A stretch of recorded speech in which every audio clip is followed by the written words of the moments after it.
They would even consider lowering that. It's 10 a.m. Wednesday, August the 19th, 2026. I'll make a motion that the special meeting of the Navarro County Commissioners Court come to order. Second. Got a motion by Commissioner Grant and a second by Commissioner Perry to open the meeting. All those in favor, please say aye. Aye. Any opposed? All right, we are in session. We'll start with the opening prayer. Commissioner Brewer, will you do the honors? Sure. Dear Heavenly Father, we thank you for this day. We thank you for all the blessings in life. Now we pray as we enter this meeting, we discuss our budget for next year. You give us wisdom, give us insight and knowledge that we'll do what's right for our taxpayers and what's right for our employees as well. And just give us the wisdom to know what we need to do. Bless us now. Forgive us where we failed you. In Jesus' name I pray. Amen. Amen. The Pledge of Allegiance. Pledge allegiance to the flag of the United States of America and to the republic for which it stands, one nation, under God, indivisible, with liberty and justice for all. Honor and respect to the flag. I pledge allegiance to thee, Texas, one state, under God, one and indivisible. Okay, now we move on to public comments. Do we have any public comments? No.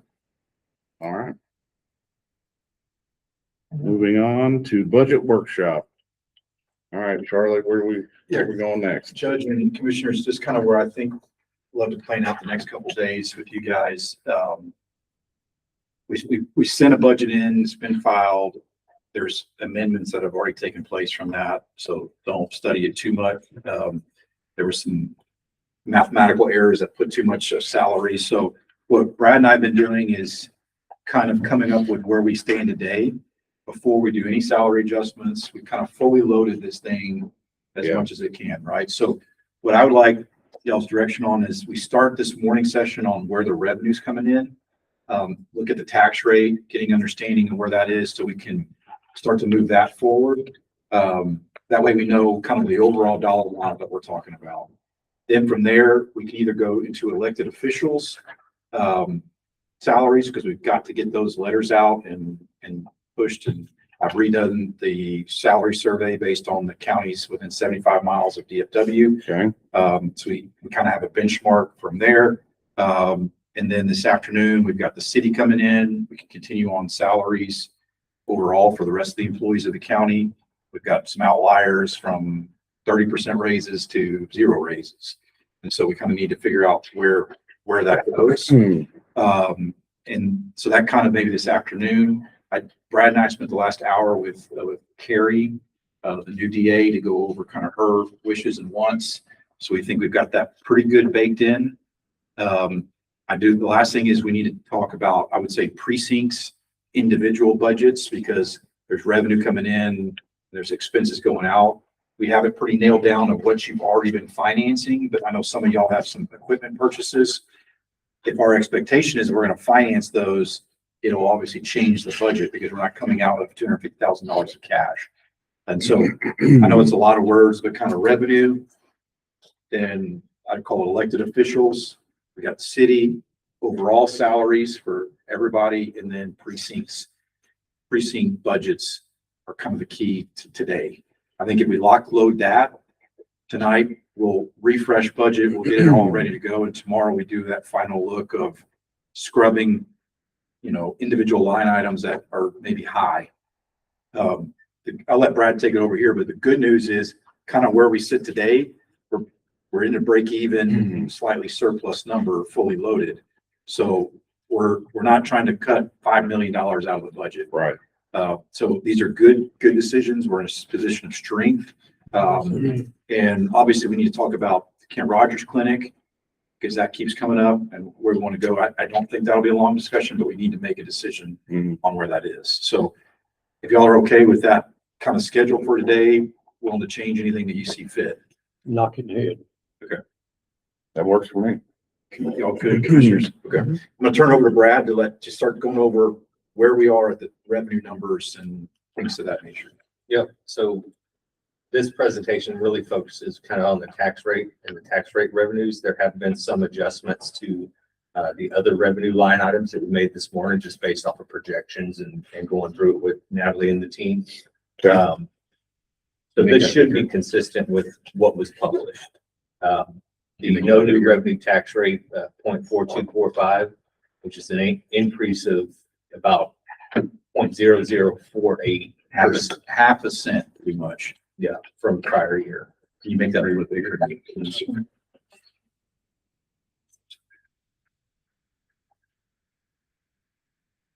The debt rate went down. We had some debt roll off.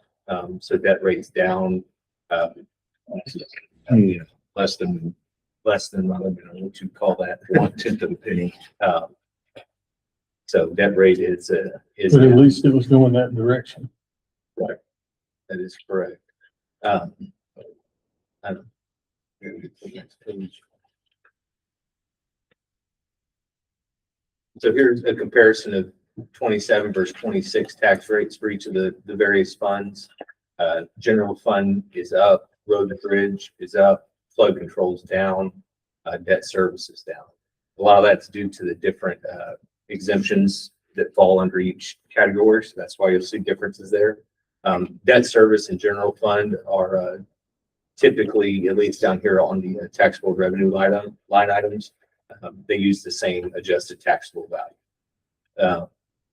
So increase in values in the general fund, $517 million from 26 to 27, 376 in road and bridge, and 229 in flood control.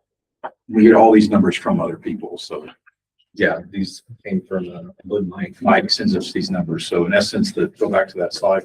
So in essence, the overall value of property in Navarro County, $500 million this year. Normally it's a billion. Um, Normally it's a billion. right. So it's- $500 million in the general fund. Well, I mean, overall, if you take them all, it's, it definitely went up a number, but, so even though the tax rate only went up a half a penny, we're going to pick up stuff in the general fund because the overall tax value went up, or the appraised value.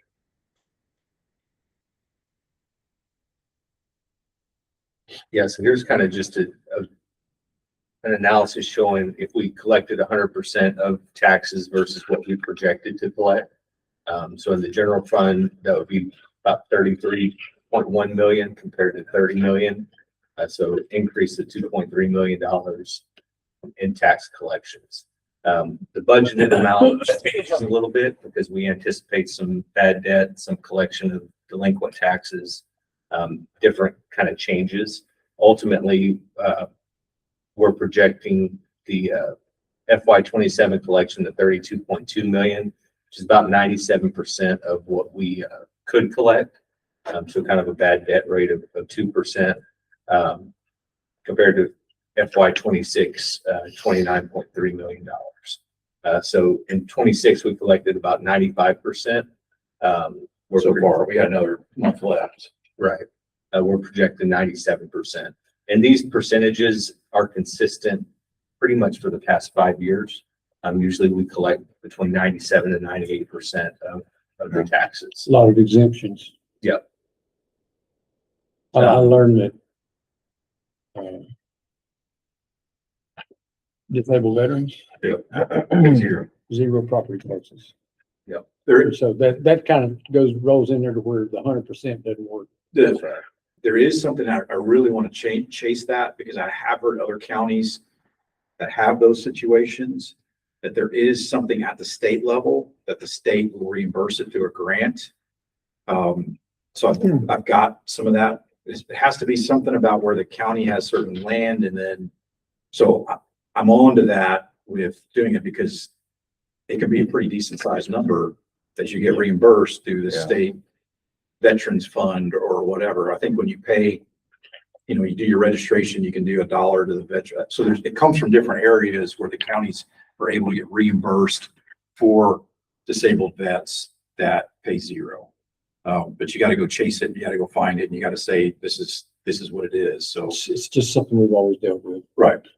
And so I think the state has a We just program. understood 97% of the taxes that we work with. Right, so I think the state has a program where we can get some of that back. I hope. So I'm gonna get or start chasing on that just because it's, in essence, free money. Yeah, so that's the property tax revenue. All of these numbers and schedules are presented in the budget. In more detail, this is just kind of a 1,000-foot view, so. Yeah. The citizens can go through the budget and find all this information as well.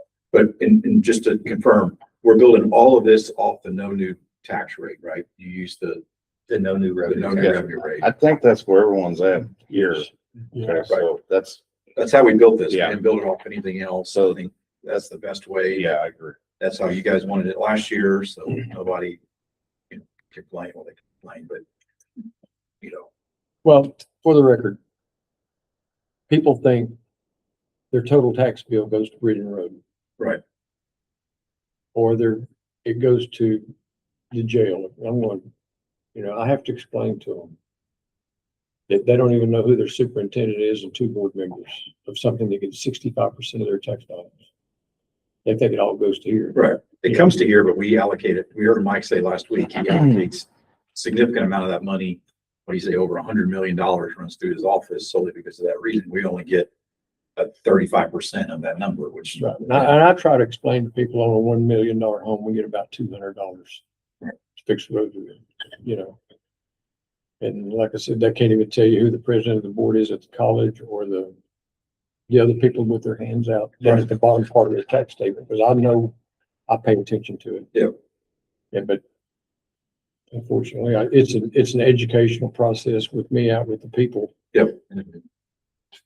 One thing to keep in mind for future years, and we're still doing some research on it, there are certain deadlines related to the audit and a few other things that lock you into the no new revenue tax rate if you have not filed in time.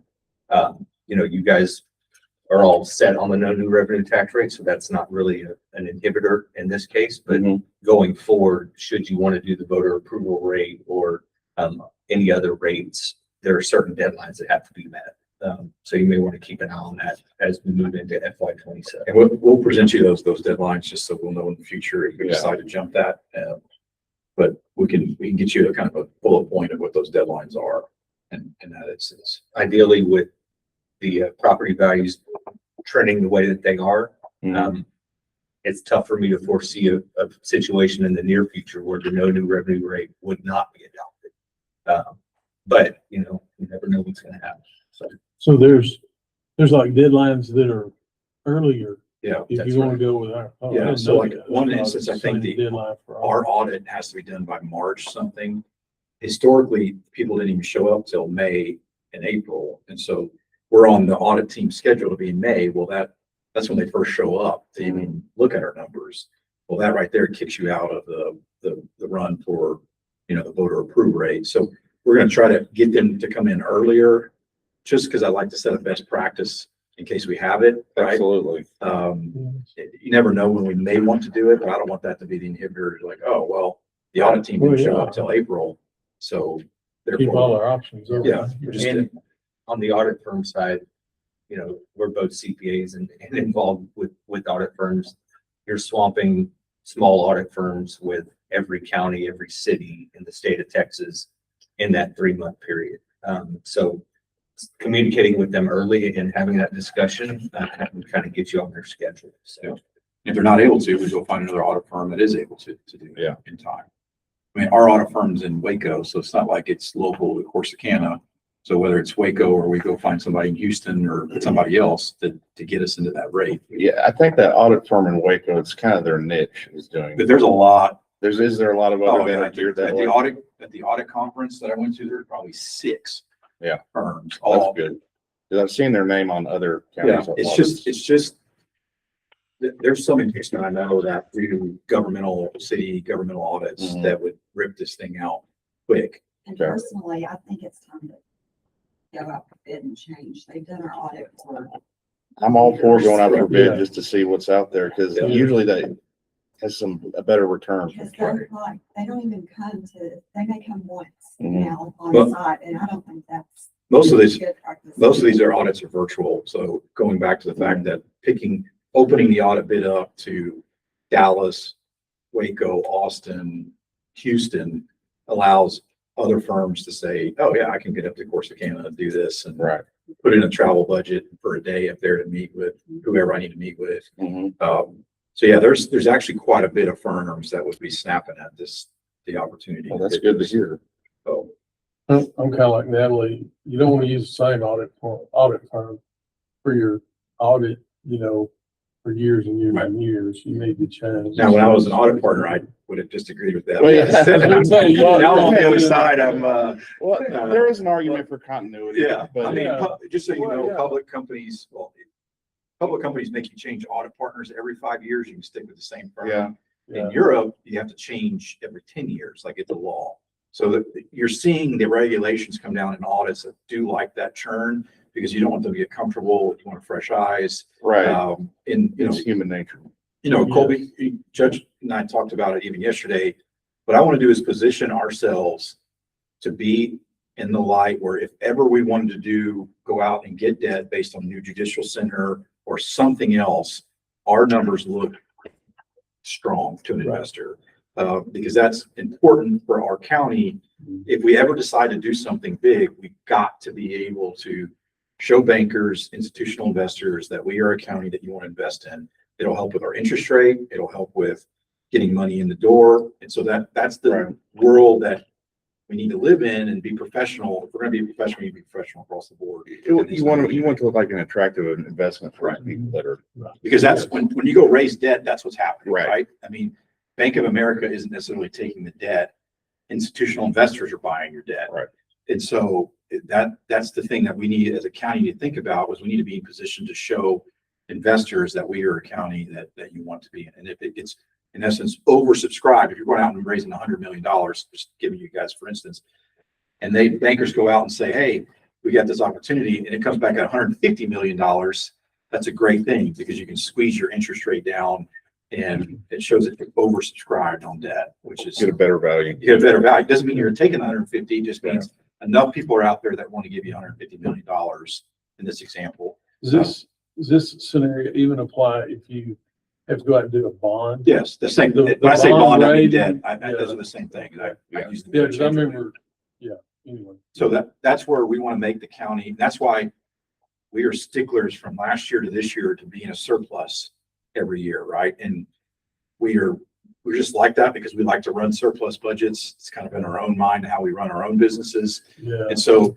obviously you're going to have deficits in certain areas, but we always want to add to that general fund as much as we can and to the road and bridge funds, just because it's important without sacrificing people, technology, equipment. But I believe that we are getting that. And I think you'll see it throughout this presentation is that we can still do that, take care of our people and come with a surplus. Good deal. So that's the gist of the revenue side of things. That's how it builds up. Yeah. Yeah, that's how it builds up. I think probably what makes sense next is to run you guys through where we're at after the salary adjustments, the mathematical errors from what you see there to where we're at now. Okay. From a revenue and expense perspective. I'm not exactly sure what table this is in the report, but this is basically the high level fund of high level summary of where we're at in the budget right now. With a $1.5 million surplus increase in fund balance. We've got decreases in certain funds, road and bridge are kind of dragging that down. A lot of that does have to do with the equipment purchases, quite a bit of material purchases. You know, if we are going to finance some of that stuff, that will change these numbers. Because these are, I think there's $250,000 for a motor grader for 3 of the 4 precincts, and one's got 200,000 of, miscellaneous equipment that breaks. All that is baked in here, as well as all of the requested payroll changes too. So, And the hauling and road material that we went up significantly on you guys. It's all in there. So we're just showing you a fully loaded deal. So I think that's why I want to specifically go through the precincts at some point today, because it's important that we get those numbers right at the end of the day. one of the other things to look at on here, which may not have changed since what we published, is this number right here, the $7.5 million. That's the projected net change in fund balance from FY 26. That's including the rest of what we expect to happen in the next 45 days. That's right. So let me say that again. So we're running a surplus for FY 26 at around $7.5 million. Coming from the fact that, the sheriff didn't use all his budget. We talked about a $1.7 million number when we did his presentation. That's in essence what he's giving back to the county, which is now what you're seeing in this number. Right. So 1.7 of that is essence his just salary number, not the rest of his budget that he may not have spent. 600,000 of that number was Travis not doing the rehabilitations to the courthouse that he had in the budget. So just kind of showing you how that number gets built up, but that's in essence what we're adding. So at the end of the day, again, it's not perfect, but at the end of the day, we would end the year with a general fund balance of 38.3 million. Right. Which is really good because that's almost what our total receipts are for the year, right? So in essence, we've got almost 1 year in the general fund. There are some payments that I know the city are wanting. We can talk about that later, whereas they're wanting some back taxes on the 380 on the project out there. at Academy. Yeah, the academy. So that number will change a little bit, but in the essence, at the end of the day, I like the fact that we almost have a full year in our general fund. And this is where we need to, going back to what Jane's comment was, all right, in essence, all this is sitting in a non-interest bearing account. Yeah. Or low, very minimal interest bearing account. So you've got to start investing this money because that, just getting, I'm going to say 10% return, that's very good, but 10% is 3.8 million. Right. So even cut that in half, that's 1.9 million in interest, even at a 5% return, which I believe we can average a 5% return on very good investment strategy just in here. But you can see right now we're getting a couple 100,000 in interest on 38 million. It's better than a mattress. Sticking a mattress. It's close. It's zero. Yeah, You get close. zero. It's- In an escrow. Yeah, you I need a call big it mattress, but escrow accounts pay Yeah. zero. Well, no interest, you're really losing money. right. Yes. Low, I mean, we're just gonna know, I mean, we're in the interest bearing, but it's like Right. 0.00 something of interest. Not enough to keep up with inflation. No, it's not enough to keep up inflation and it's really costing When the county to do that. So back to that 7.5 number, which, that's income Projected. Yeah. for the projected number that we are anticipating not to spend. So correct me if I'm wrong, Charlie, but going forward, we want that number to be as close to zero as possible. Right. That would be that we're, I mean, obviously it's Even if better we than go a negative. surplus, Really, the number that you want to look at is this 38 million. You typically want to keep 365 days of reserves. Yeah, what's our mandate? We have to keep 3 months. I don't know the mandate. I know Yeah. that it's 3 months, yeah. Yes, months. 3 But I mean, I'm not opposed to going over, I'll obviously. No, I mean, you're right. The best would be if we project a surplus of 1.5 million like we have right now. Let's just say we lock loaded, Yeah. boom, sheriff gets 26 people on October 1st and yada, yada, yada. Then in essence, that surplus would be the 1.5 million that we're projecting, right? So Right. at the end of the day, it is, but one of your residents could come back and go, oh, that's great, but also, hey, I want my roads fixed. Why aren't you fixing my roads if you got a $7.5 million surplus? That's the counter argument to Sure. somebody else coming in here and saying, Right. hey, well, I'm paying all this, you're showing a surplus, but you're not fixing my road. So that's where the anti voice comes Just so in. long as we don't call it a rainy day fund. So it's a good thing on eyes for, I'll call it the county, but Yeah. somebody can come pick at it. So, if we have a 1.5 million surplus, we adopt this budget, do we automatically transfer that 1.5 to the fund balance, or is that still, It would in essence come into the general fund. okay, stays in general fund? So Right. it's liquid and It's liquid. we until can make until we decide transfers to- as necessary. Until we decide to go with an investment strategy. Okay. Yes, but that would be, everybody hits their numbers spot on, full employment, And the full employment, which I think is at least 26 full-time employees, that's just at the sheriff's office. at the sheriff's office. That assumes they all start October 1, which will not happen. And he's already expressed that. And so on day one, we're already going to be picking up on that 1.5 million if we were to say everything equal, right? Carrie's already talked about, well, she wants to hire somebody else. Well, Will doesn't hire them until January 1st, and you picked up a quarter of salaries in that budget. Yeah, I would anticipate his office isn't gonna hire anyone. Right. No, I mean, we hope not, or we hope that she's involved in the hiring Yeah, process. yeah. Yes. That would be playing nice and that would be playing the right way. But, you know, we just met with Carrie, and we talked about the notion of fees and court fees and the fact that, you know, we talked about the district clerk, how much we were losing in that area. And Carrie is very adamant. She likes money. So she's not, she feels good that we need to all meet together with the district clerk and the county clerk and sheriff and make sure that we're all on the same page, that we're not, if somebody's going to say they're indigent and not pay, we're going to file a protest against it. right. And we've got to get in the habit of doing that. Again, that's another elected official telling an elected official what to do. But if Josh needs to file a motion or whatever the word is, he's got to file it. Like, you can't let them walk out. And Carrie's the same way. She's like, I don't know why we're letting all those fees go out, because even in Josh's deal, I mean, it was like $85,000 in the budget for revenue coming in from court costs. Mhm.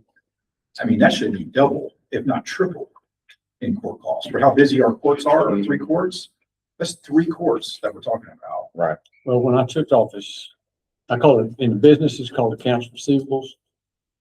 You have 30, 60, 90 maybe. Right. And I asked Terry to tell me how much in court costs and fines that have not been paid in the last, I don't know how many years, 30 million. Right. It's a big number. It's a whole year's budget, That's a big number. you know? And But I think there's ways to do it where they can't even show up they can't even progress the court case forward unless they pay. And I think that's where we all got to be on the same page. Like, before your hearing, you got to go pay. And if you don't, we're just going to push your thing further. And then the other part she talked about was just working on her caseload, because obviously we're paying indigent defense attorney or public defenders a lot of money. And she said, look, I can't fault the public attorney for showing up here 85 times, because that's what they're supposed to do.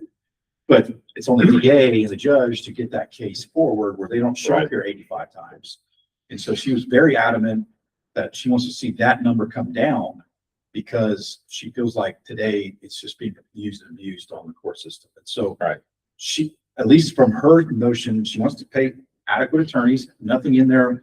Did she say, I want this, I want a $300,000 attorney to come in here? Right. None of that was in there. But she was very adamant on the public defender staff and then the fees. She's like, we've got to get these fees in the door. Yeah.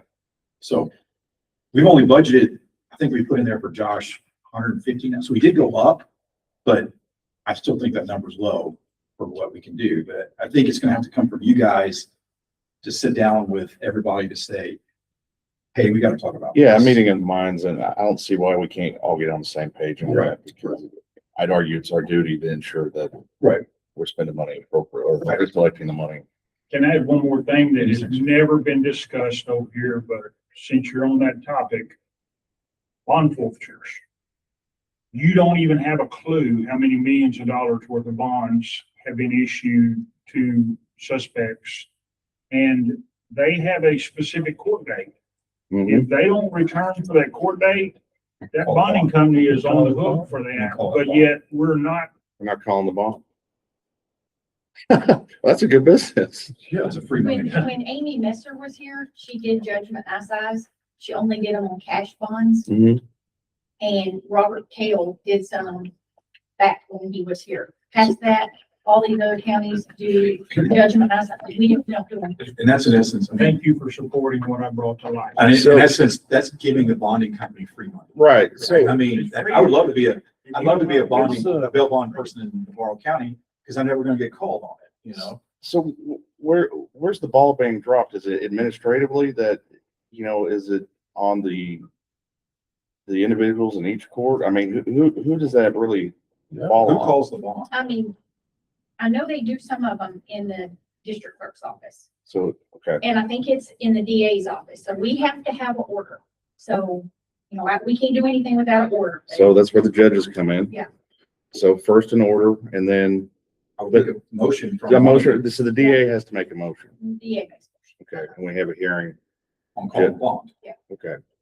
So that's where it starts, and then it ends up with y'all in the clerk's office, and y'all go through the process, so So that's free money. yeah.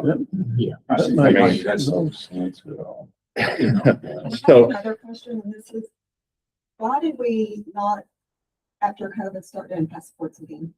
Because that's another, money maker. It's Josh's office. right, We don't do passports. Where do they go for passports? Out of county. that was, You have to go and to, it's, and it's, I gotta get mine renewed it's next hard year. because it's the. I just thought we go back to the post district. office. Mm-mm. but that's a simple fee that we can charge. Yes, But I just think we can go into these expenses and salary increases and all this other stuff, but it's like, I'm not trying to, every department needs to step up if they're doing this, you know, I mean, we've got to be able to say, salary increases means that you're gonna go out and do and serve your community Yeah. better. and that Yeah. office is Yeah. asking for another. person. so looking for non-tax revenue that is owed anyway. And they're asking for another chief deputy, is that, no? Yeah. Is that how you call it, chief deputy over the criminal side? So that's a, you know, another high paying person that if we're gonna do this, we've got to see returns. Similar, we talked about the deputy constables.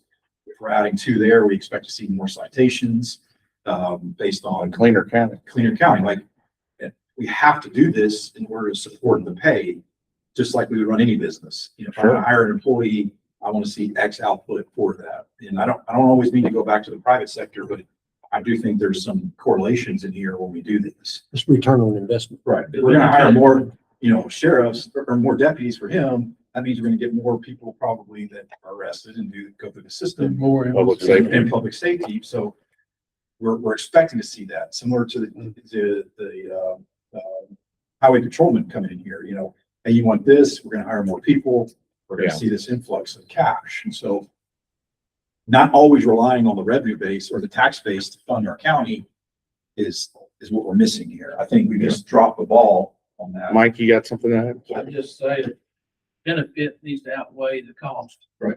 And where do we stand on our sheriff and constable service fees?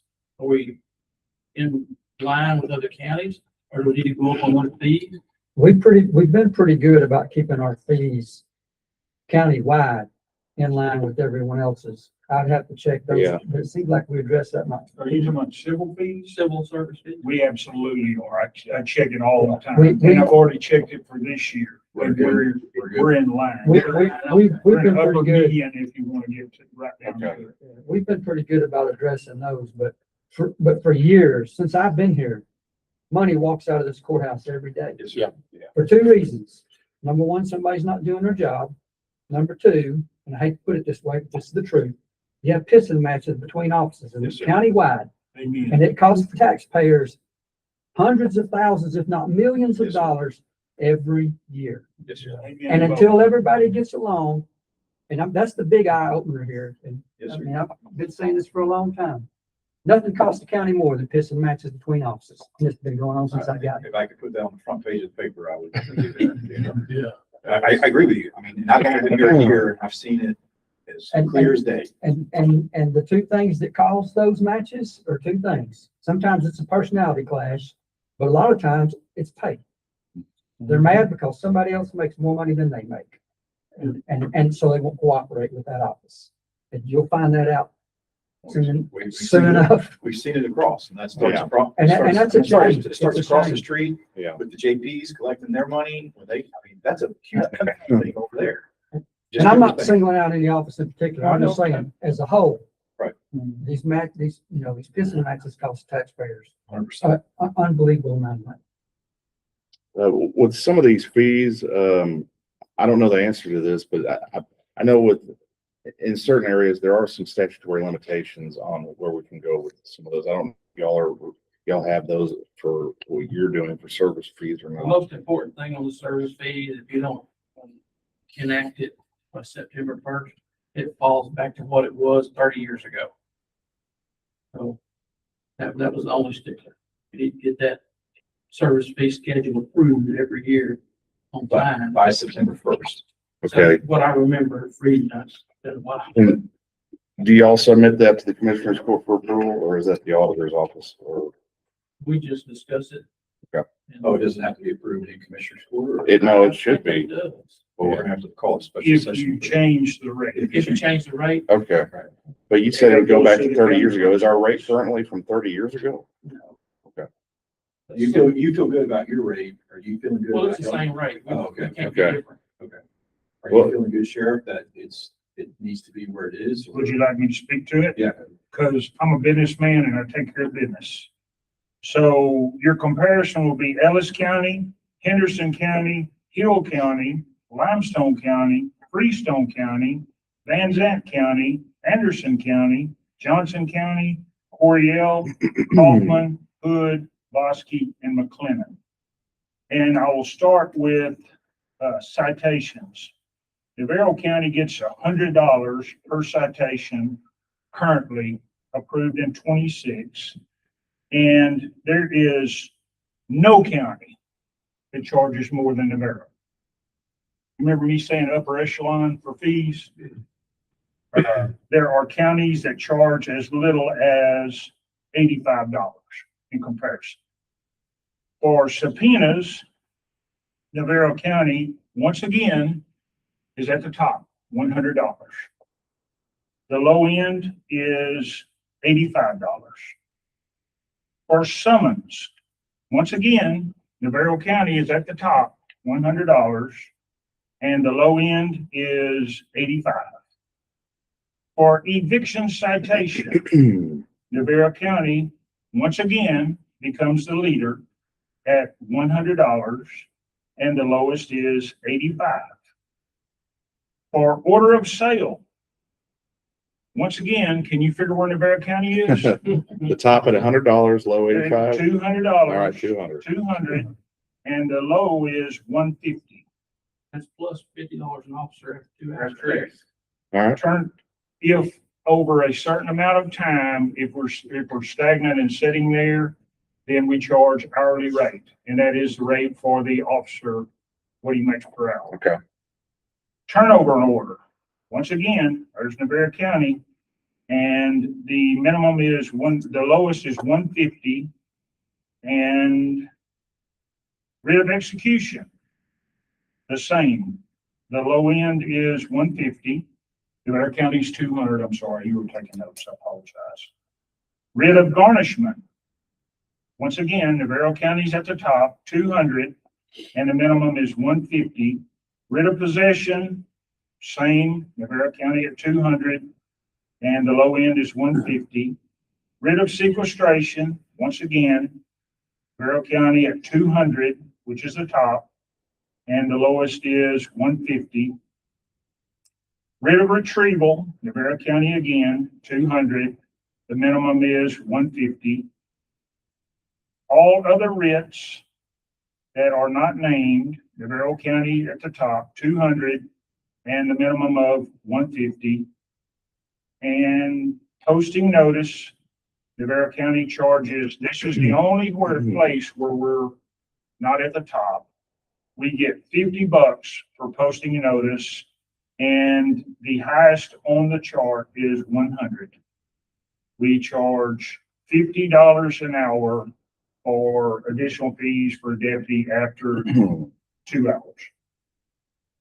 I remember pushing everything as far as I could push it.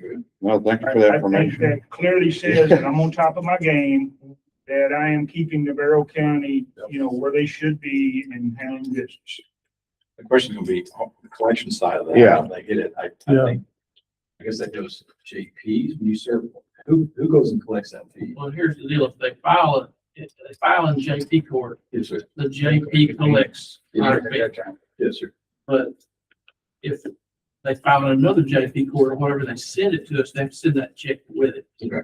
So we're not all on one report, I don't think. Okay. Because Okay. what goes to the JP may not be showing up on us. Sheriff, thank you for that information. Yes, sir. I don't want you to think I was trying to point fingers at anyone. I track it. That's my job. I appreciate take you my doing that. job seriously, and I'm never gonna be running behind. I'm on my game.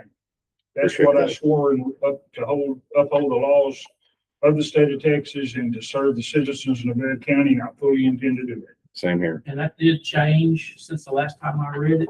says it has to be done before October 1st. Okay, that makes sense. That tracks the fiscal year, but just, When you're already so, on top, there ain't no need for. right, so just to be clear, we're good. Yes, Okay, that's why I haven't already submitted it. thank you. Perfect.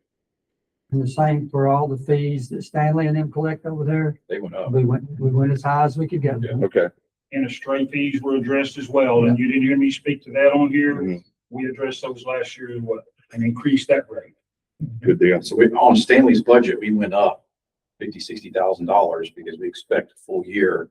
We're not slowing down on permitting in his office, so Yeah. They can't get them done fast. we went up a little bit on his budget, not exponentially, but it did go up. Again, all attributing to the surplus that we're sitting on the dock right now looking at, right? Right, We do believe there's some fat even to trim into this, so we can make this work. In order for the road and bridge, and Matt, correct me if I'm wrong, if road and bridge needs money, we in essence push it from the general fund over there through an intergovernment transfer.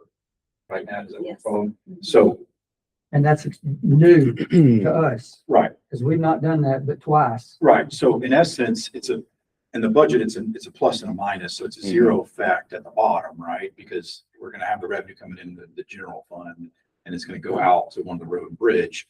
But there is that, if y'all are in a deficit, there is that option to fund those road and bridge funds in order to make sure that they're not running out of payroll. And so we've had to do that at times where maybe you're waiting on a check from FEMA or something like that. We've had to, in essence, allocate money to that account. yeah, sometimes you've got reimbursement situations. Right. Which, Yeah, we did reimbursements for juvenile, where juvenile, we had to fund juvenile, but then they were able to give us back that, and even in you, because I remember when you got the FEMA money, we loaned it from the general fund, and then it came back Yeah. to the general fund. so it gives us great flexibility. Right, and then with the balance of where we're expected to be, Mhm. it gives us the ability to do that, right? And so I just kind of want to make sure that that's known, that kind of happens internally.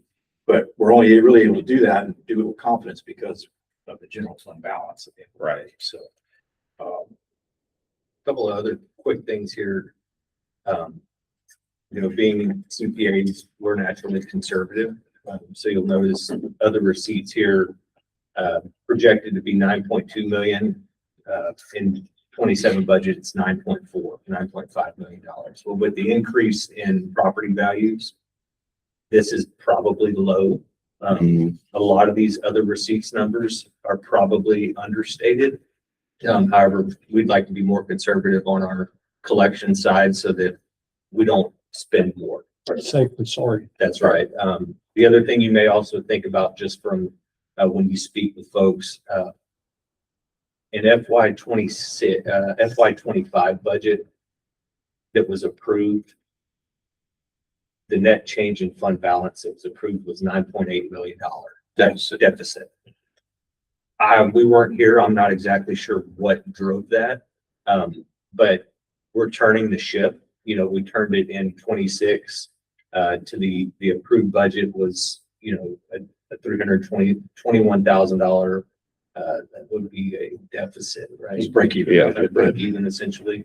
We're coming in at $7.5 million of surplus, and then the 27 budget is also a surplus. So just things to think about if you get questions from folks.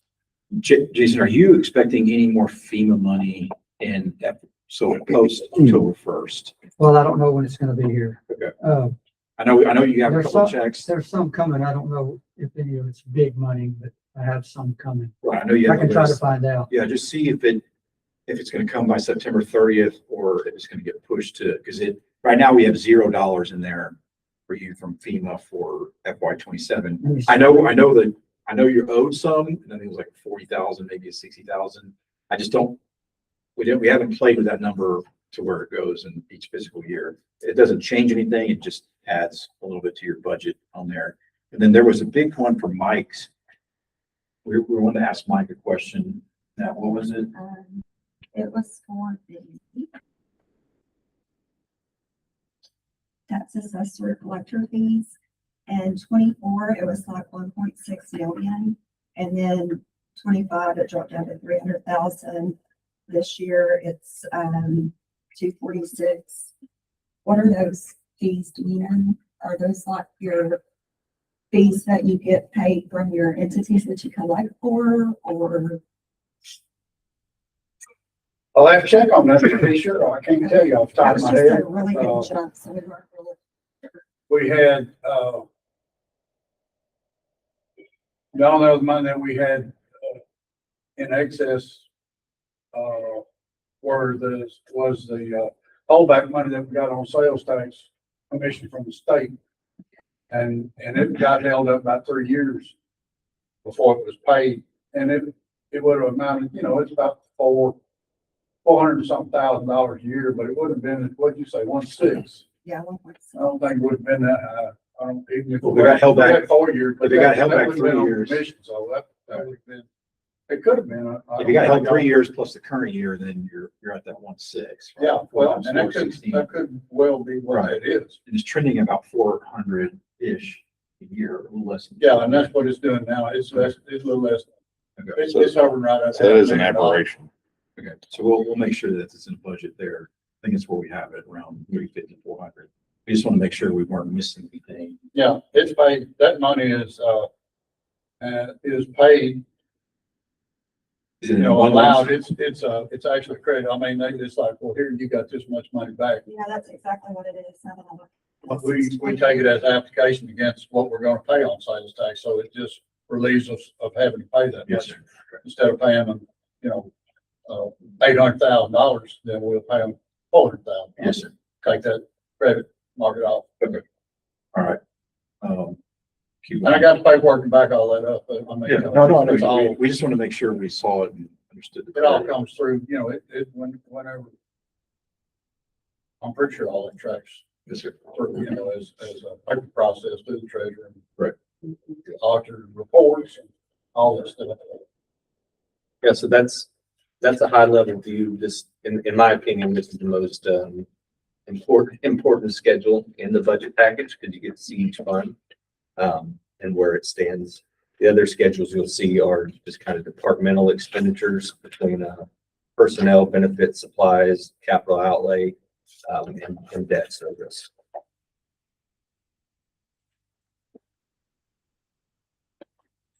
Any thoughts or questions on the fees, revenue, other than we've already discussed on tax rates, appraisal values? Obviously, those are kind of set in stone, but any questions on the inflow of cash? Or are we being too aggressive? We kind of keep around that 97% collection rate, which is typically where we go That's every year. traditionally, that's what we do, Right. on the currents. Yes, sir. But, it's in there also, We get some what delinquent. the delinquent adds Yeah. up, and it's been over 100%, Yes, sir. 101, 102, I think. Okay. For a couple of years. Yeah, But that includes delinquent. When I give you all a report, that is what's owed in Navarro County on current taxes. Right, Doesn't yes, sir. include anything delinquent. Yeah, we So, Got you. we've got some Yeah. delinquent numbers in there. You can see last year we actually, well, that's projection, or that's projected actuals, right? Mhm. So we're projecting to get 821,000 of delinquent taxes, but we just budgeted this year 790. So we're being a little bit conservative there. I would say- Mike's team does a good pretty, job. pretty conservative given the increase in taxable values. Right. in Yeah. 26. And Mike does, Yeah. his team does a great job of getting that, but it's Mhm. conservative. It could be up another 100,000, but we just, unless y'all want to put 100,000, we just kind of like being a little bit less than where we were. Charlie, she says that she doesn't think I'll get any of them before the 30th, September 30th. September 30th. Okay. One's pending. It's about 42,000. And then maybe another 10,000 later on. Okay, so we'll put about $50,000 in FEMA for you. What's that? We'll put about 50,000 for FEMA for you for FY 27. Something like Okay. All right. Is the Kmart warehouse settlement money in the general fund? That's the big one that we just got from the state. Yes, we accepted that in the general fund. They came in this year. Other revenue, because we haven't really made any so That's what it shows. That was a lawsuit. Yes, sir. That went to the Supreme Court. But Terry was helping us a bunch with it. Is that Home Depot? No, it was the, Yeah. Well, It's okay. yeah, it may be Home Depot, but it originally was Kmart. Okay. Yeah, I'm saying Vanderbilt, Charlie. Oh, gotcha. Was, All right. half a million. yeah, it was Gander Mountain That too, was a right? rather significant amount. I think- Yeah. Yeah, Dallas courted them to come up there, and so there was a lawsuit filed. And we're all the way Right. to state Supreme Court, I think. Yeah. That's right. It was like a tampering deal, tortuous interference. Yep. We had an agreement with them and they got them to break the agreement essentially. Tax abatement. Yeah. Yep. And then So- they left early.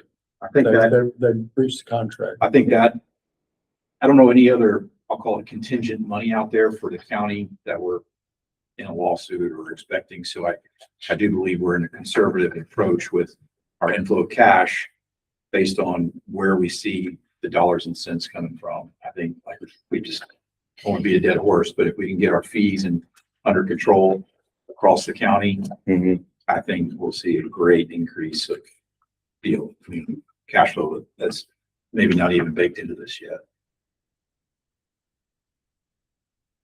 And that's money earned. I mean, the county's performing the service Sure. for it. It's not like we're not doing anything. Our people are touching it. The county clerk's office is touching it. Everybody's moving paper, scanning. We have to then hold it for, ever some of these things. And then we go get another storage unit to go put it in because we got to hold it forever. Perpetual. It's just like, come on, let's get on the same page and charge the proper fee for it. Yeah, years ago, we were talking about buying the mall. Right. And I said, if you think it's bad now, give it 20 years. Right. We're gonna keep this stuff, all my stuff. Right. All court stuff perpetual. You can put it in the cloud. That doesn't change the Yeah, fact that this has to be saved. right.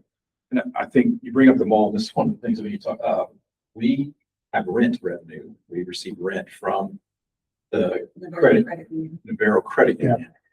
We own a building and we charge them $2,000 a month, I think. That's fully loaded, $2,000 a month. That's AC, water, sewage, rent. Bills paid.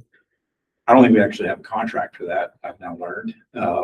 So we need to get a contract in place for that and understand whether, I don't know where this building is, so I apologize, but if it's It's right over there. It ain't much of a building, but it's a building. right, but is $2,000 the right number for a fully loaded deal or not? And it may be fully loaded. By fully loaded, you mean we pay all the utilities? Yes, sir. Your There's bills no paid. triple net lease, where Right. you're saying, hey, you're doing this and then you pay this and then you pay this. Obviously, there's no taxes on the building because we own it. But I think that's right. But yeah, there's no, in essence, triple net where you're on the hook for X, Y, and Z. It's just one flat number. And I mean, I'd rather structure that to where they're in charge of maintenance and all the utilities, just so 100%. we're just collecting the check and not having to worry about anything Right. salary-wise. I mean, if it's a credit union, you would expect them to have a bank and funds and stuff like that. So Yeah. I think it's something that we need to address. It's not going to change the number big time. One of those things where Yeah, I want to make sure we have a contract in place Is that the for, only office in that building? Is it crazy? yes. One or two people. So, I mean, I just want to make sure that it's a proper lease agreement yeah, that are structured in a way that if somebody were to call us out on it, we've got it in place. yeah, I think, with a lot of things, we're gonna need contractual review, see where we've got holes and not having agreements in place or Yes, sir. agreements that aren't approved by this court. So What they say, you watch your nickels and dimes, the dollars take care of themselves. that's right. It's devil's in the details. So any questions or comments on this part of the budget as we start going into the expenditure side? But and just so you know, whenever we start we can actually make real-time adjustments. So this is all linked. In essence, if we go and we talk about, let's say, elected officials for the next hour between now and lunch, and we decide on where the elected officials need to be during the lunch hour, Brad and I will fix that, and then we can come back at the lunch hour and that number is going to change. Yeah. So it's almost real time So you can look at the budgets that were presented, but it's already gonna be different than what this number is. Yeah, 'Cause we so made some adjustments. we can make decisions efficiently. Yes, sir. We kind of try to do that where we're Yeah. doing it. And, one of the things is if we ever got into a position where we were in a deficit, we were gonna, obviously, we know he's not gonna hire 26 people on October 1st. So right there, we could step into his salary increases based on when we think he's gonna hire positions. But right now it's not necessarily needed. Yeah. I mean, I think it'd be great if that happened. Right. We'd love to have them all, we'd all love to have them October 1st. Yeah. But we know that that's not gonna Well, happen. the city of Dallas is down 600 officers. Really? Wow. So it's not just local, it's everywhere. Yeah. Yeah. Nobody wants to wear a badge anymore. Maybe, Their targets and Everybody's in a video. well, game. and in the work hours, you don't get holidays off. You don't get to take your wife out on the weekend. You're working at 3 a.m. You don't get to take your kids to school. For some of you, you don't go to attend your kids' functions. It is a completely different animal. Every move you make is gonna be videotaped by the other person, you know? and then Austin puts them in hobbles, ties their hands and give blindfolds and says, go do your job. And So, yeah, criminals don't have that rule. No. You know, the rules of engagement, whereas law enforcement does. And people are tired, people, they want to be a cop, but they don't want to do that. People watch news. yeah. So we good? You wanna move on to Yeah. elected officials? Yep, I think I'm good. I think everybody else is good. Let's do I it. did this salary adjustments. I'll put it on the big screen too. But these are kind of what y'all had asked in regards to the surrounding counties. Thank you. Thanks. I see that. Cool.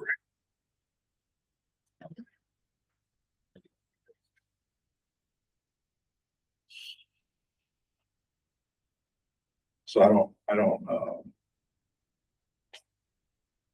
don't know really where you want to start with this and how you, I'm gonna walk softly in this area just because You got it. I'm not an elected official, and by means, I'm not gonna tell an elected official what they are not gonna be able to get. So just so you know, I'm not doing it purposely other than I know the sensitivity of this.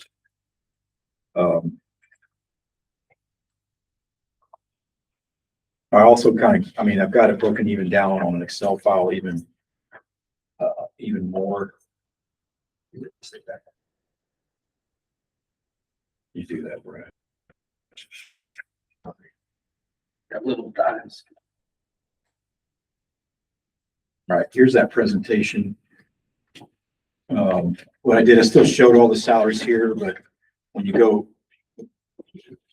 in here now, you can see at the bottom of this slide, it just says it took the mean compensation of salary, supplements, travel, car for 5 counties within the 75-mile radius of DFW. So these new averages are based on the counties within 75 miles of Dallas. Everybody else is excluded from there. And how many counties was that was? It was like 5. I think it was 5. Yeah, 5 counties. But then I can go back to the slide up here. It was 5 counties, so it was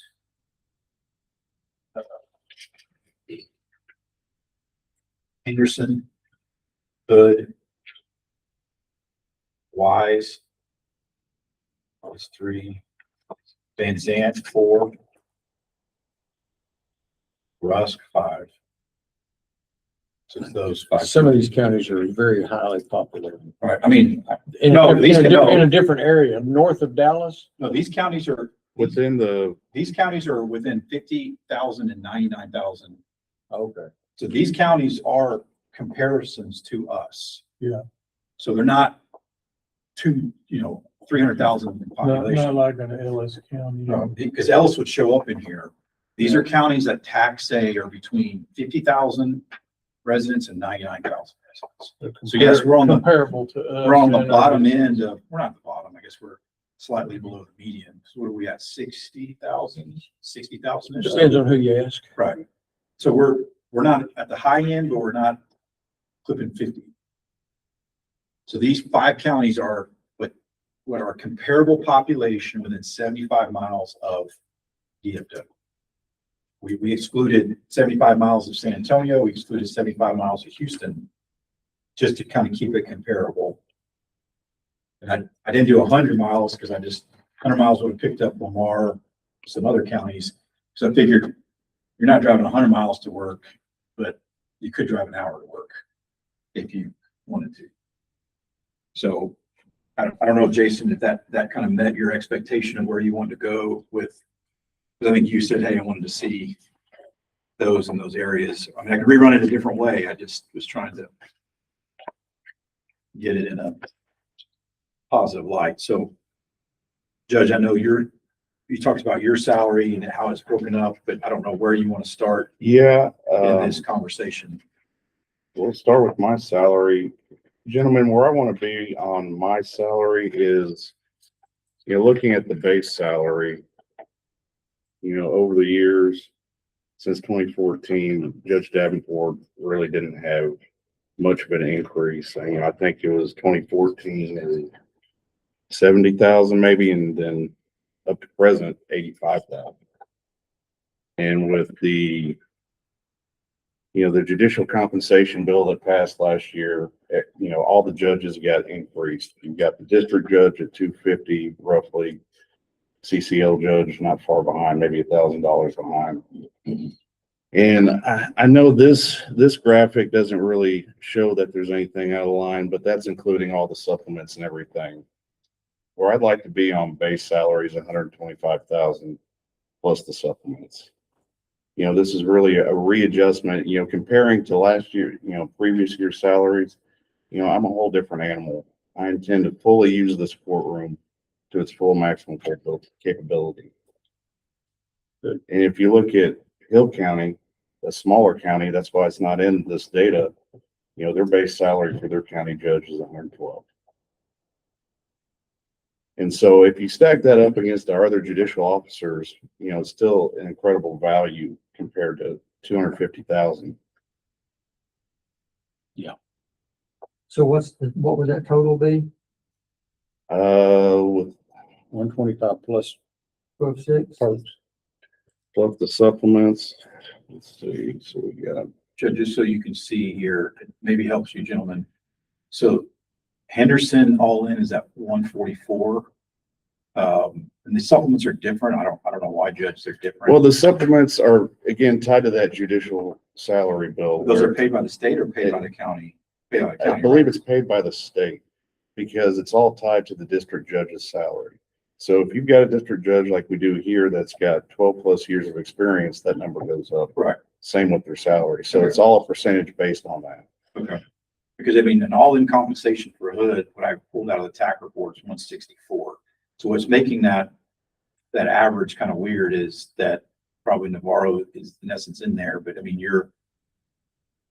I don't know if these are the state supplements that TAC is showing, or these are other supplements that give, it just says supplement on the TAC report. See, some of those are going to be other supplements because, I would think that yeah, it's just weird to me that looks the way it is. And I forget what our state supplement is for HM or what it was. but Well, it just be that those are way higher than $12,000. Right. So to me, I agree with you, Judge. It's like, why? I mean, Henderson and Hood are total compensation that. right. Is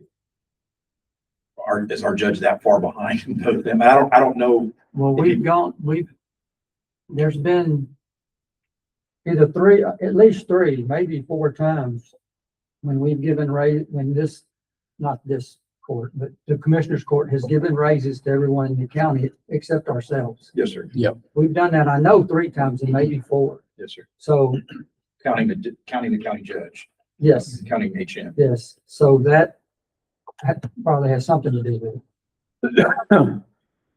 So I want to start there just because Yeah, I mean, I think out the door, so if we we did 125 plus the supplement is, I think, was it 38.7? Am I right on that? The supplement for the county. The state supplement. It was 12, I thought it was 12 something last year. Are we speaking about just the juvenile board? Juvenile board right now is at 4,800. And I don't know if there's an adjustment in there. We're still We're still researching to see, reviewing figuring what, out what that is. because we've got some discrepancies. Juvenile board is the DA, district judge, CCL judge, and county judge.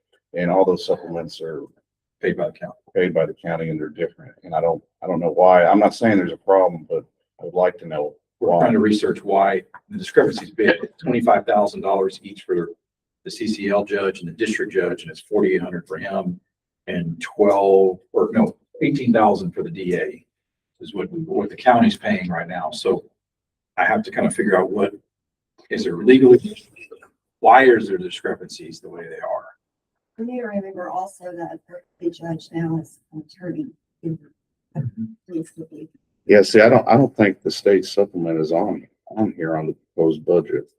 I thought last year that the state gave HM 12,000 something dollars. Something. It was new. It was the first year he got it. It was last year. There should be a mental health authority stipend on there too. Because the county judge is the county's mental health. Hmm. I don't know what that is, but Can for we- some reason, I think I was told. Well- behind. Charlotte, how about when we break, we dive into that and make sure we have that correct, and we'll come back to you this afternoon. I think last year, like HM, Amanda, and James, if I remember right, all three of them got something from the state. It was new. No, that's true. You know, the big thing was James and Amanda got their set where we have, I mean, sure, James gets paid what he gets paid from the state, but with Amanda, we had to pay her exactly based on James's salary. It's just a trickle down. Had to match his. Mhm. And with HM, that was just the state supplement that was set, that I believe the state pays. If I'm wrong, correct me. No, I think you're right. I think state Okay. pays, and it was like 12 something. That's what I thought this 12,693 was. Okay, But I don't know. I don't know what that number. we'll get dive that into it. number, because I want it to be right so we can consider it fairly. Yeah. So sorry, I just want to get that out of the way because I didn't get a chance to go through with you. I wanted to be open with what I was wanting. Okay. I guess I'm just gonna go down the list unless you. Yeah, no, let's just go down the list. The county treasurer,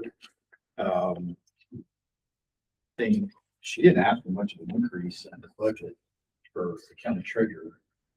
I know she asked for 2 new staff, or she asked for. Yes, I don't think she has it for herself. I don't think there was an increase. She's in line, maybe a little bit below the TAC average. But I know she didn't, if I go back to her budget, she didn't actually increase that line item. Now, remember, gentlemen, we have to make a decision on that paying out of vacation deal on that one. So I don't think are we allowed to do that? I mean, I don't think that's a normal, it's not in our policy. it's not in our policy. So I don't think we have a basis to do that. Because I guess it'd be for you as well, right? Because you're going from an employee to an elected official. So, I mean, So- Is she wanting paid for her vacation for next year? Yes, ma'am. How do you No, get no, paid? she, She my said- understanding was she wanted to be paid for vacation this year that she hasn't taken and not going to take. No, it was both, sir. It was both? Because she said Okay. she said she accrues next year's vacation this year. Seems weird to me. I don't know why that's the case, but because a new employee isn't here this year, the sheriff were to hire somebody on. I can answer, it didn't happen for me. Yeah. I'm an employee that went to an elected, and I was an employee with over 25 years of service. That transition, I lost the fully accrued 60 days of sick time, no compensation for vacation time, because you're transitioning to an elected official. Just out the door. I'm So just that- telling you that's the way mine Yeah, is. I don't think that's. Well, and when people retire, they have to work 1 day in January before they get all of their benefits. So with that being said, She can't work one day. so is retirement a different situation then to where they would be able to recoup those they or work get that. one day, they get their 6 weeks vacation. That's how much they require. But that's the way we've been treating our folks, but we haven't been treating them that way when they ascend to an elected Well, in position. essence, she's not here one day in January. as an I employee. mean, January 1, she's an elected official. Right. So she won't work one day into the new year as as an employee. Well, I don't mean to off yeah, transit, but it could affect your decision on what you put that number at too. I'm not trying to be cute with you. No, yeah. But It's a very real issue. I think we all want to do things the right way and treat people fairly. And if we haven't been treating people like that in the past, to make an exception, I think we've set a bad precedent. yeah, because I mean, you have to do it. If you're doing it for her, you need to do it You're for the saying, county clerk too. And are you, I don't know if you're aware of this or not, but, y'all may have discussed it while I was gone. When Brian got sick, he basically wasn't able to do much at all. She took over his duties and we compensated her against a lot of people's opinion in this county. Mhm. We compensated her as an elected official this entire time. Last 8 years. She's been paid in essence the treasurer's salary. That's In right. essence, we've had two treasurers over there. And Okay. Pure compensation. and it was not popular. It was not popular. but it is, Just so you'll know that. but it is probably the right thing to do if she was. Probably. If somebody's doing somebody else's job in these situations. The problem with that is, and I'm speaking as a taxpayer. Yeah. only. Yeah. If I go out sick, you don't compensate my chief deputy at the sheriff's rate. I If agree. mine goes out sick, they don't compensate whoever his main clerk is as the, so we're not doing that anywhere else. And therefore, that's where the term was derived, deliberate indifference. Yeah. No, that point's well taken. Better educate Yeah. yourself on what that term is and what it means. When I got sick, and Tom pretty much signed a power of attorney with y'all's office. And he started for 12 months. He did my job At his current salary. at his current salary as a foreman. Yeah, I agree. And you know what? He stepped up. He didn't complain. He didn't ask for nothing. Right. He just went forward until he died. I know whatever message we set.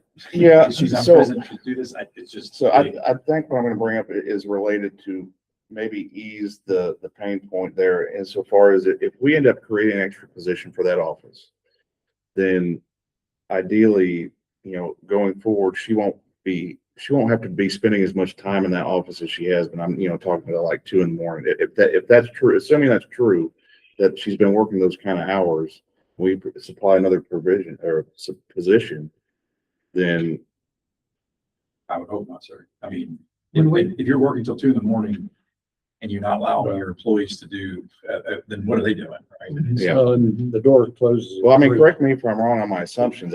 Some things I just can't or know. earlier. I went yesterday and couldn't file something in there because the door was locked. She was gone. When we're discussing these salaries right now, are we discussing the positions you're asking for as well? We No, can't- I brought that in just for context. Well, I mean, I would like to. I think it's valuable I think because it's there's not many departments that are asking for another person. There's 4, It's right? 5, I count the DA. The DA was asking for an additional Victims, victims assistant. So Carrie thinks it's a good idea. It's $55,000, but but that are fire departments. I don't remember what Jane was asking for. It's another chief deputy. I mean, it was almost, Going two full-time and one It's- part-time. can you pull, yeah, I mean, I can pull it up. Okay, hang on. So she wants 2 fulls and 1 part. Yeah, she wanted a part-time to help And what does she have transition. right now? She's got what's Her her, and 2 Ryan, part-time. and 2 part-times. So in essence, it's adding another person full-time. Right now, it's Ryan, Jane, and the part-times. And so she's wanting to take over Ryan's role, replace her role as chief deputy. And Same then, salary. another full, no, I think the 2 are lower. They don't get the stipend that she's getting right now. So I can pull up what she has in there. It'll be different. It'll go back to the, deputy salary and not her salary that she's receiving now. That's correct. They don't get the extra stipend. And they need to Gotcha. understand that. And she's only wanting to keep the part-time so that she can train her people correctly. Because Ryan, he's only here basically, I don't even know if it's an hour a day. But she's wanting herself 2 full-times and a part-time. So she wants 3 people in there and a part-timer? Yes, sir. Just while she trains. She Huh? doesn't want to have a part-time forever. She just wants her 3 people. 3 So- full-time. Well, her and 2 people. So in essence, her office is gonna turn over entirely other than her. Is Yes, that- sir. So here's kind of what she's asking for here. In essence, the treasurer's, there's her salary. This is what the new one will be. This will be her new chief deputy without the bump, I'll call it, right? And then this is the deputy clerk. So this would be her new full-time position. I mean, you can I see got you. there's nothing here. She's wanting to keep the part-time person, reduce it a little bit, the transition, but that, just so you know, there's, you know, I think you're somewhat duplicative in these 2 numbers. And that part-time is also including the first quarter because she's still gonna have to have the 2 part-time that she has now Right. to carry on. Well, I did confirm with Ryan that should we create an extra position, he's willing to hire prior to January. Just, I'm Which saying that's we what we're gonna always- do. I just ran that trap like I said it was. We also took some of her duties from her as well. The payroll went to Yeah. HR, but you didn't change the compensation. And I mean, right now, in FY 27, we're resetting the compensation for Right. the right people other than her. I'll call it 3 months of her incentive stipend that she's been making because Ryan's unable to do full duties. So Okay. in essence, she gets 3 more months in this FY 27 budget of this kicker. And then that, in essence, kicker goes away, right? So whoever she hires and her replacement will go back to a standard salary of 61,800. And Can I have a then comment? you can call- So she has her chief making more than I make as a chief. And her deputy makes more than our deputies make. Way more. Example number 1. That's There what you I'm go. talking Yeah, there you go. She's right. She's right. You're I'm right. telling you, That way. that's gonna happen 45 more Yeah. times. I agree with that. I just, And my argument about that is that for years, it's been this way. You're not gonna make everybody happy. Yeah. Every office doesn't know what the other offices do. It should not be the same raise for everybody. I think the offices should be given an amount and that office holder knows who works, who shows up, who pulls the load, who steps up, who doesn't step up. And that raise, those raises should be given to those people. Well, ideally, I think I would like office holders to work with the job description of their personnel and have, annual performance reviews of some type that's workable. Absolutely. I understand that's just spitballing. Maybe that's not workable in every department, but that's in general, some kind of performance basis, I think would be good. And not that to penalize people, it's so we can keep the people who are overperforming past their job description and encourage them to stay. We want to keep the people who are high performers, period. It'd be great if you don't factor in that Navarro County brother-in-law factor. That's it. That's the hiccup. explain that for me. Or if that elected official goes out of office and a new elected official goes in, is he gonna take that money from whoever was getting to give to somebody else? I'm not saying that's not the answer. I'm just saying there's a lot to think about. I mean, Yeah, I understand. It's a complex deal. I'm just throwing it out there. And it'd be something we all need to work together. If there is a workable, there's a solution. I don't know what it is, but Well, I've always used the body as an example, and I said the stomach does not know what the pancreas is doing. The pancreas does not know what the liver is doing. They don't know what the kidney, but you know what? It takes all of them to make this thing work. that's where the brain comes in and keeps them all alive. Well, Hopefully I can be- hey, you can be brain dead and still be alive. Really? But what I'm saying, is, guys, we all have a role. Right. And one is no more important than the other.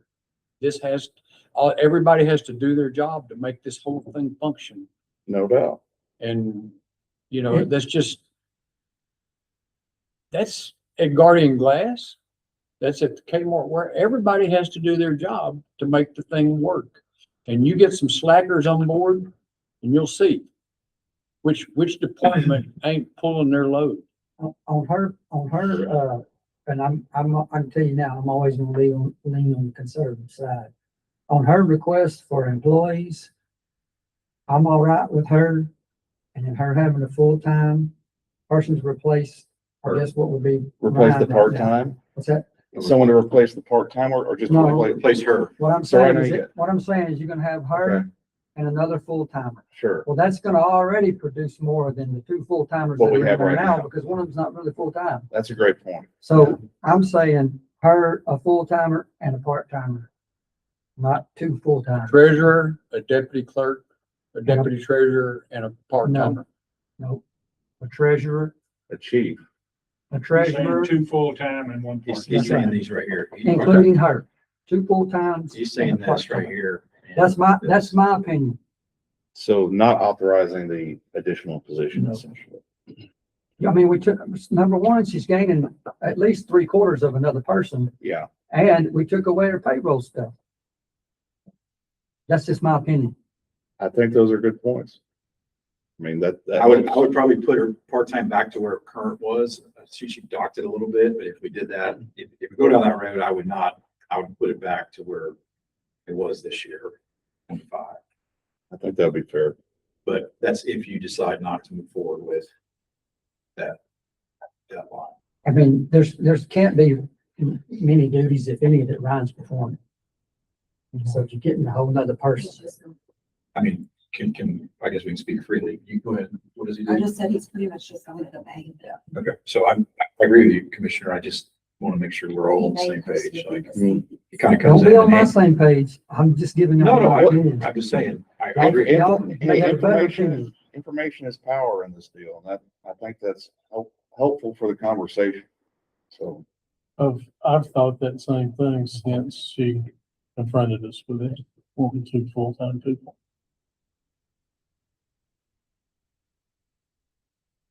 That's why I was saying the treasurer, the deputy treasurer, and a part-time. Yes, sir. okay, so just to nail it down, is everybody in favor of, we're not doing a vote, of course. County, the elected, the chief at those proposed salaries, and then the part-time at 25. Is that what we want to move forward with? It's a consensus. In essence, Delete the yellow line. yeah, but in essence, Judge, Now, I'm not talking about her pay. We're not- No, the yellow line of the deputy clerk. yeah, because there's no pay increase on her year over year. So we're going back to, So if certain elected officials are getting pay increase, do we pay her? Plus she gets travel. She gets some, Well, I think she needs a Per pay diem. increase because I assume that was probably done because of the 16,000 vacation bump. I guess, yeah, I mean, I can't think of another reason why you wouldn't.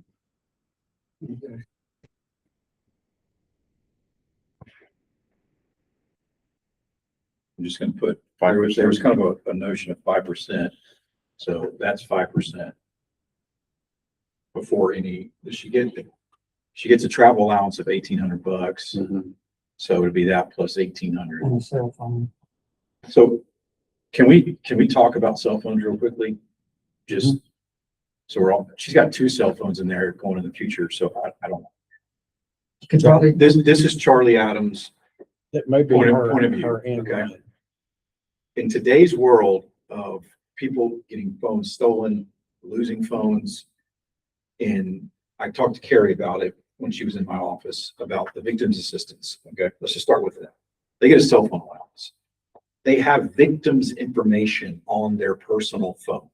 Okay, if that personal phone gets lost, gets stolen, or hey, my buddy, hey, check out the pictures of my vacation, and that person scrolls and sees a text message from a victim, that information is on the phone. Okay. It's compromised. I have a significant issue with that from a risk standpoint. I'm probably out of my lane. I'm probably going to get yelled at, but it goes back to the part of if that phone gets lost or stolen, Tiffany has the ability to delete and wipe that phone immediately. I don't know why we're not doing that, right? It's the victims' assistance, it's the investigators. if we're gonna do it for them, we have to do it, I think, across the board. And The sheriff, and the county judge. right, the sheriff, the county judge set the A separate precedent. phone. County issued The funds. sheriff has a county, I mean, what, we have to do it in a way where we're protecting the interest of the county. And so that's Charlie's point of view, y'all, but it gets to the point where if we're doing it for one, why are we not doing it for all? I'll tell you where I'm at on it. I think the point's well taken. I think ideally that's where we need to move to. I hesitate only because it's going to be a sudden change with, I think, not having everyone's input on the change that is going to be upsetting to them. And maybe I'm wrong on that. Maybe y'all got a better perspective on that, but it needs to be addressed. It's just the timing. Sheriff, would you like to chime in? Yes. And speaking to that as a taxpayer, if even in that scenario, Mhm. one of the things you see across the board is significant different allowances being, put in place. If some folks are 1,080, some folks are requesting So the numbers aren't the same? at least set if you don't want to transition into what he was suggesting, at least set a reasonable rate. And if you want to go get an iPhone 26, that's on Yeah. you, but the county's gonna pay so much. The data and the As I service. told you the other day, The data and the service part. that phone is fully functional and gets wore out, and it's 45 a month.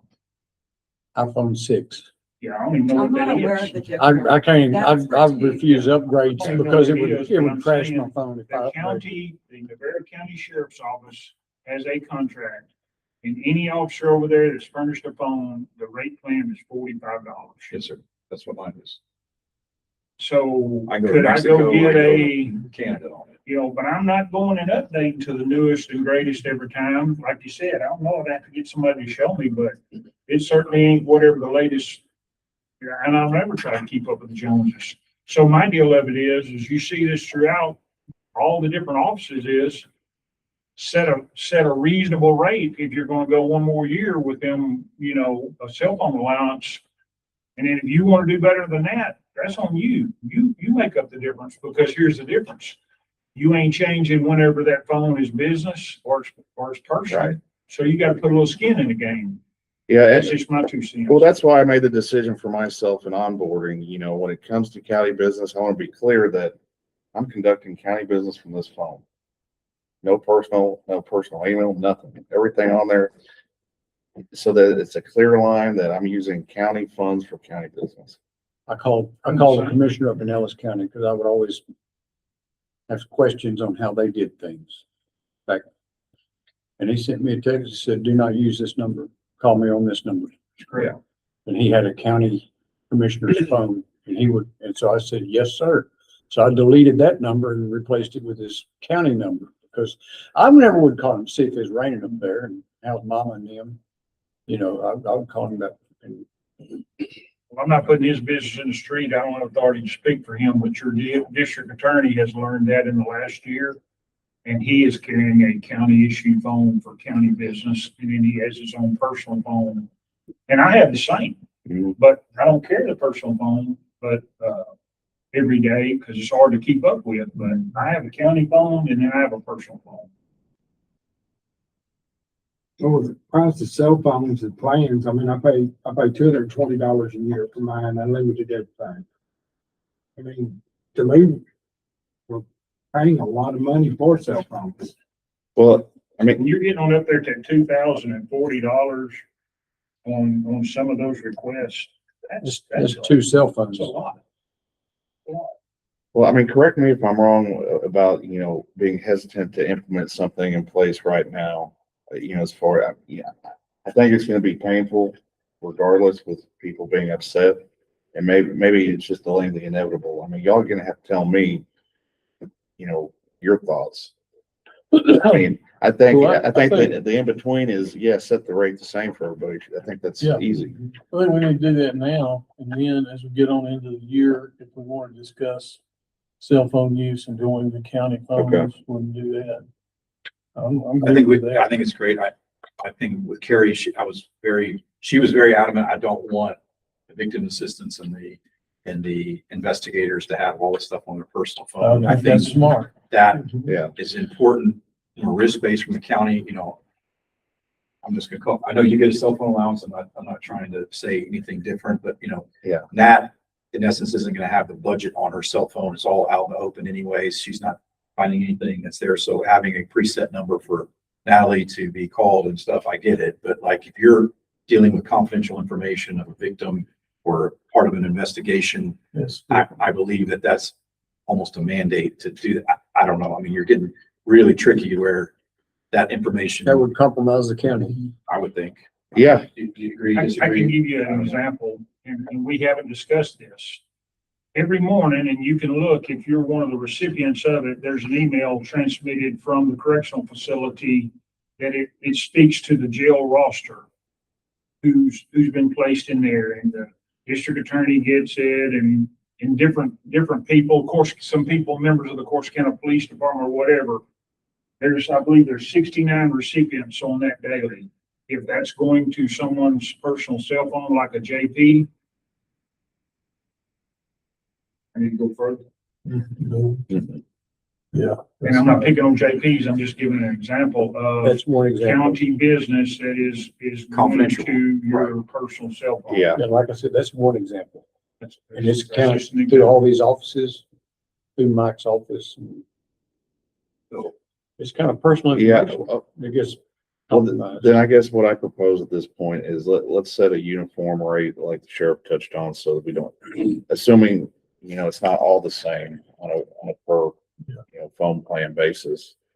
And, plan to address that in the coming meetings to get input, you know, ideally you'd like to see people self-correct and be like, hey, I don't want to put county business on my personal phone because of XYZ liability, open records request. You know, there's all kinds of reasons why you wouldn't want to do that anyway. But if there's a good reason to keep what we got in place. so right now it's $85. That's what I'll call the least I've ever seen on any of these is $85. It used to be two choices but I guess it's changed. You had a regular phone or a smartphone or something like that way back. Yeah, there's like. Yeah. A flip phone. If you had a flip phone or. Okay. So, So is that 1,020 number too high? Is that the deal or? well, I mean, that's if we just say that's the bare minimum. It Oh, yeah. seems to have been in the budget in the years past at a bare minimum. Mhm. Whether that's too high or not can be argued till we're blue in the face. But I think we paid that out as a normalized number.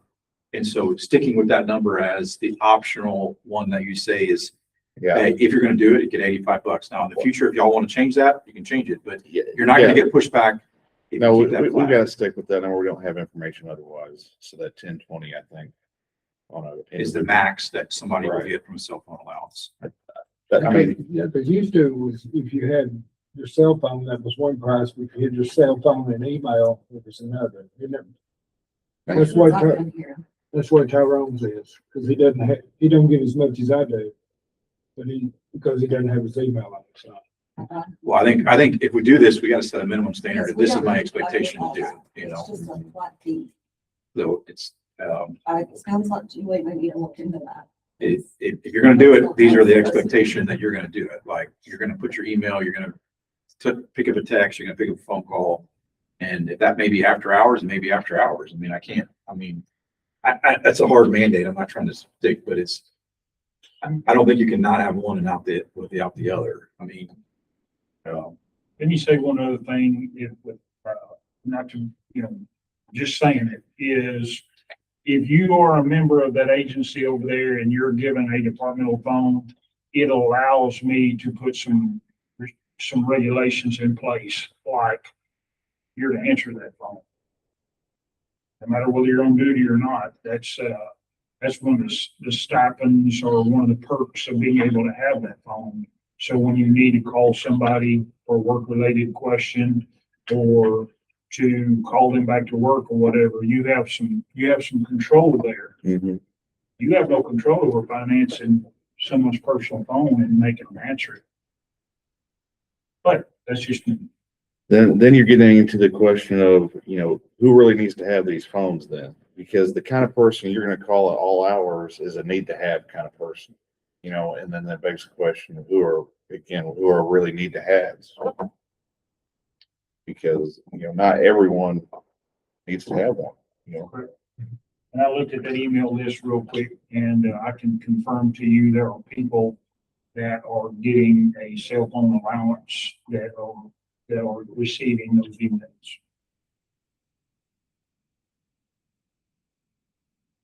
So where we are is 85 at a minimum, or the 85 is the standard rate. Yeah. And then I guess we'll work with the department heads if we believe that there's risk outside of having it on your personal phone. And ask, I guess we can't tell, but we can ask if they would Well, reduce the risk. the way we tell is obviously with the money. Right. So we can't. Are we wanting to do a 5% increase on her elected official salary from where she? I think that's reasonable, I think it's reasonable. because I think the no increase is based on additional consideration that I think is off the table. Right, so we're all in. If I did. And put that is the a- average ask, isn't it? So her all in would be 77,140 versus what I think she originally had in the budget. Well, original in the budget was 73, so she's up for $4,000. So are we With a saying, 5% increase. are we saying 5% across the board for elected officials? That's just kind of the baseline, I think, when Charlie was asking for input, and that what you had in your request. Yeah, I mean, I think at the end of the day, we can do a baseline of 5%. If we see an elected official that seems to be significantly underpaid, then. Oh, I forgot about the Yeah. survey rate. I'm sorry. But yeah, I think 5% across what we've seen when we get down to here into kind of some of the salaries, I think you're going to see mainly a 5% with a lot of people that were, it's kind of like, hey, you're doing your job, you're doing great, cost of living adjustment, 5%. Right. So where did the county treasurer fall in the average? She was in the range, but Right at average. yeah, but I mean, if you go up 77, she's still in range. She's a little high at 77, but if we're, So that's Average really is not much. 75. Yeah. It's not much. so I think it's in range. It's- Yeah. If we asking her to do what it is without the extra person, it's in range, I would think. It's less than Well, we less than 2% off. the average. personally, I think we need to be cautious because what do we give everybody next year? Well, I think Well, I think, and this is just, again, me speaking, I think we're doing some heavy salary changes this year to adjust certain positions that where they need to be. I think going forward, like we talked about before, is potentially giving a department an allocated budget to spread across their employees based on a performance-based model. That would be what most companies do. Yeah. Hey, this year you've got 5%, 8% in your budget and your payroll costs to allocate across your deal. With a bonus program versus, Bonuses are tough in county I don't like positions those. because it's Yeah. just, you get into Well, the when- part where I can't give my staff bonus without coming here and telling you guys first to do it. Yeah. But this would be starting, well, I'm talking about the performance. yes, sir. Instead of giving certain people more money, just bonus them. It stays away from the salary and It's hard, it's, in county government, it's hard to give a bonus, Yeah. is what I would say. Because you have to put it in the state. Like if I want to give my staff a raise or a bonus, I'd have to go to you guys, I'd have to go to the judge. I had to get a bonus. It's just tough. We even looked at it for you, because we were in a position in April to look at it for you. sign And we had to on. call an emergency meeting and show that it's an emergency situation. I mean, it's a lot to do it. That's why they want you to bake it into these budget processes and say, this is what your salary. It's just the rules of the engagement. I don't know. For an example, and I'm just speaking across the street, when you talk about performance-based increases, Mhm. you're gonna get sued.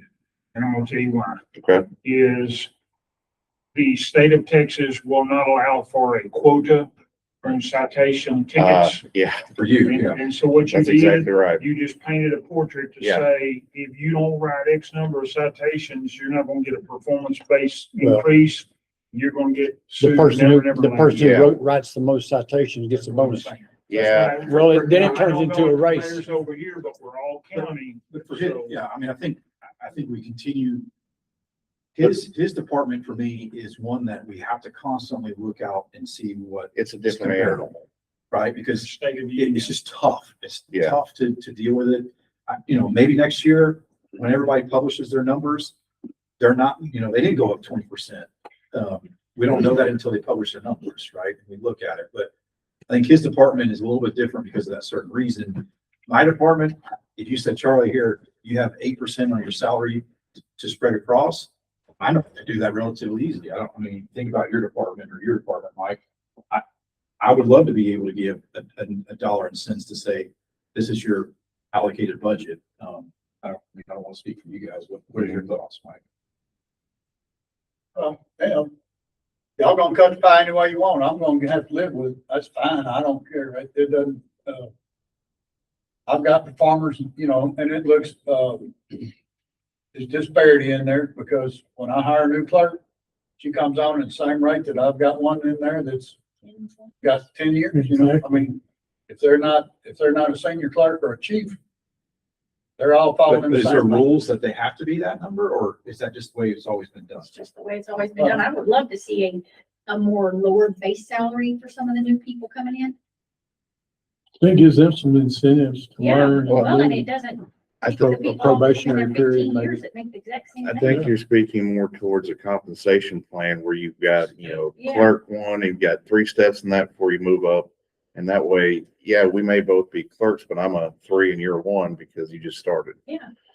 And, Exactly. I know that's how they do in the school districts. I don't know what is the inhibitor for county government. There may be that I'm not aware of, but, compensation plan helps I mean, just like relieve some of that. we've got one lady she's only been in there 4 months. I really kind of don't feel like it's fair that she's gonna get the same increase. Yeah. Well, everybody so that else is. disincentivizes people to Yes.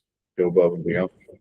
That's why I've never understood the hiring bonus that proposed for county government is if you're proposing to give a $2,000 hiring bonus, you're bringing that person in day one, don't even know who they are, and they're making 2,000 more than your officer that's been working over there. Been there 10 years. Well, that's a problem. Yeah, so they're really gonna be inclined to help that person out. I got a question, because normally when we do the budget stuff, I'm looking ahead to what's gonna happen, what the effect's gonna be of when these raises go out, who's gonna come in and say, well, me and mine. So let me ask you this, on the county treasurer, for example. She wants to go up to whatever it was. It puts her slightly above the average, right? Yes, sir. Okay, so when you go down this list and you come across some that are Below at average. average or below average, that's gonna fluctuate. I understand, sir. Are you gonna that would mean we would have to bring everybody the same amount up above average that she is. You see what I'm saying? The only way you can avoid that, if you could, one thing you could do is come in and say, well, just give everybody what the average one gets, and all these counties give everybody the average. Some are gonna go up, some are gonna stay around the same, some are gonna drop. So how are you gonna make it a level playing field, is what I'm asking, I guess. You know what I'm saying? I agree, sir. Cause you could, With like, compensation. let's say she's however much, 2%, 3% above average. And then I'm 1% above average. Do I need to get that other 2%? So I get this, so I'm 3% above average too? You see what I'm saying? No, I just, I totally get it. I'm just anticipating what's coming. Just because all these positions have been the same salary for so many years. Is that what you're saying? Like, I'm just saying, how chief you deputies gonna all make That's it? the same expectation. amount. Everybody's gonna fall into a different Yeah. range.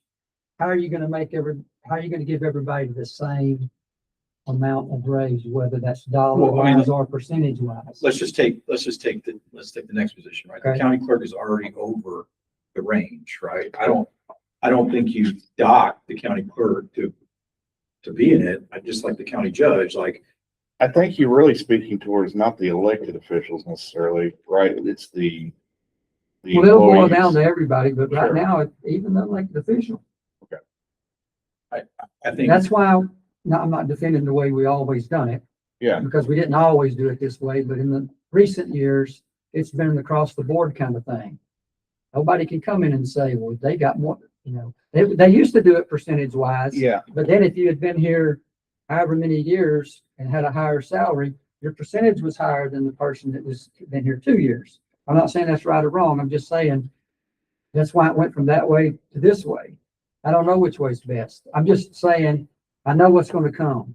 If it's not fair and uniform across the board, they're coming in here. But I mean, my understanding of this budget year, the main focus is getting people where they should be, somewhat of a market correction. So inherently, you're not going to have equal increases for everyone because they've been out of line.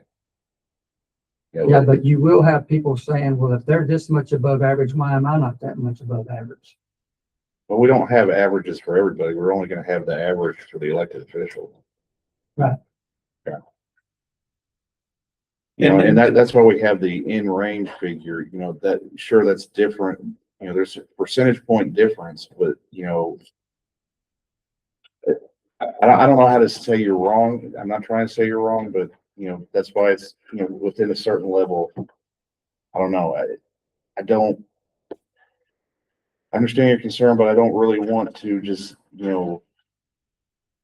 stick to, well, we're going to put everyone at 0% that's in the range.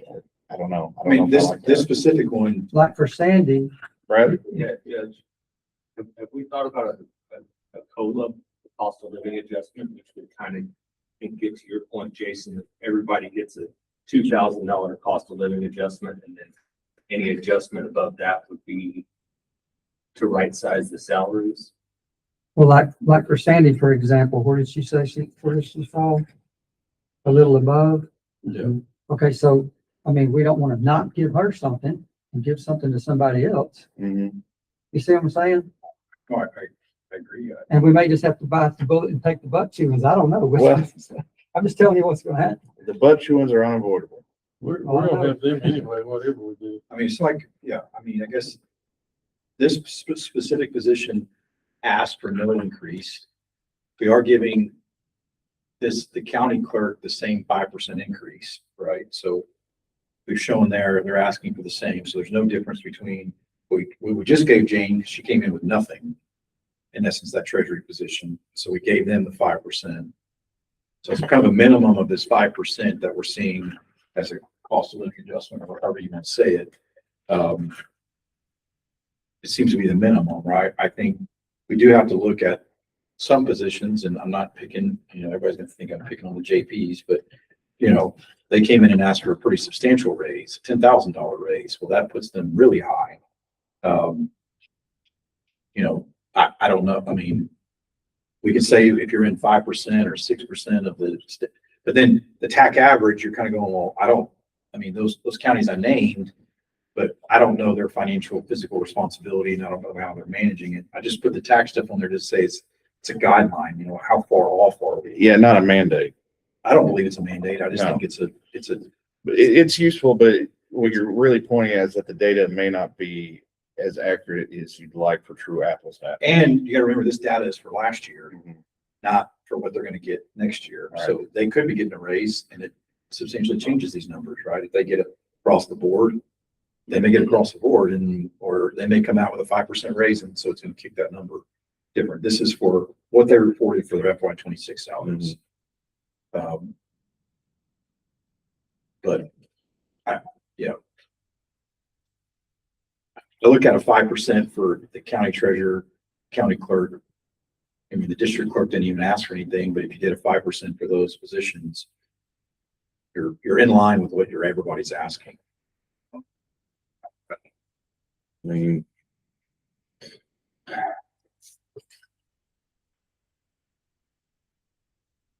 I don't like when elected officials aren't looking at an increase. I mean, I understand the district clerk is within range, but with additional compensation comes, accountability. And I want everyone to be accountable for the salary they're making. And so, I don't know, maybe the district clerk doesn't need to be adjusted, but He's below range right now. I mean, Okay. he's less than 5% of what his peers are making in those 5 counties.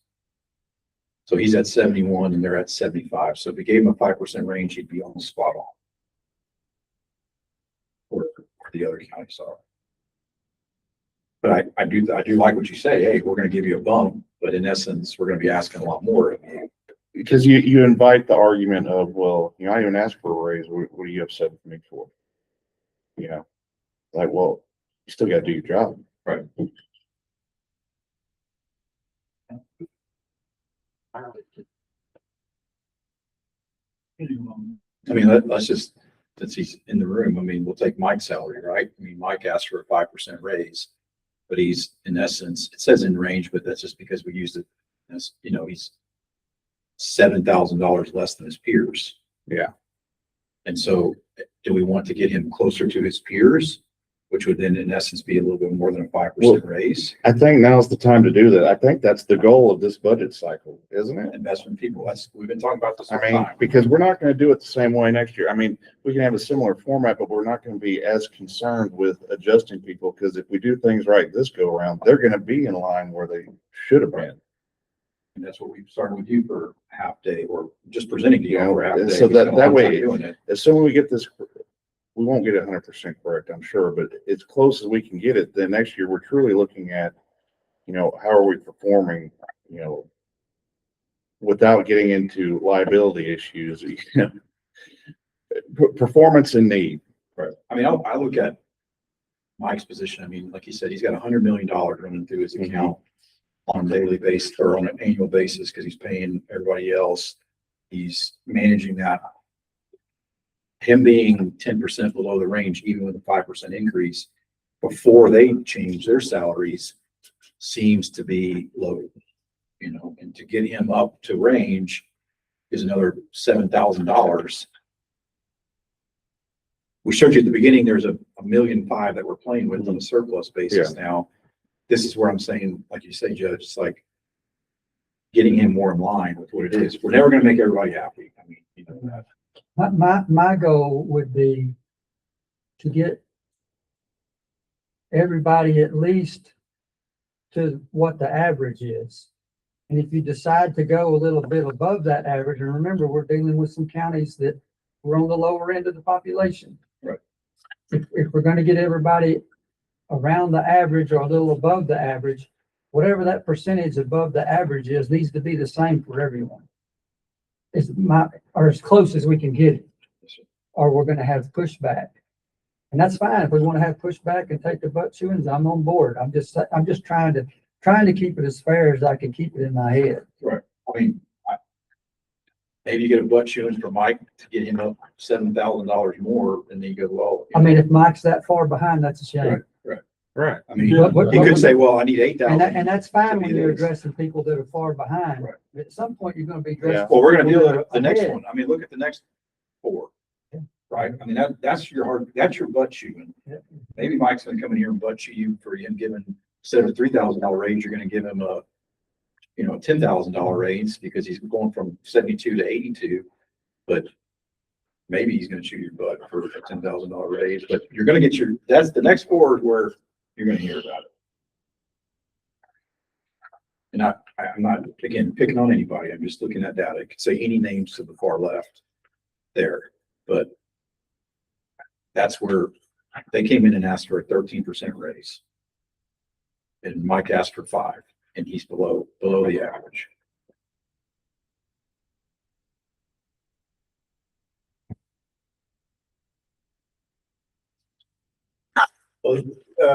Let Mike speak. So Yeah, Mike, Mike. Mike's probably not gonna shoot you both for $10,000, okay?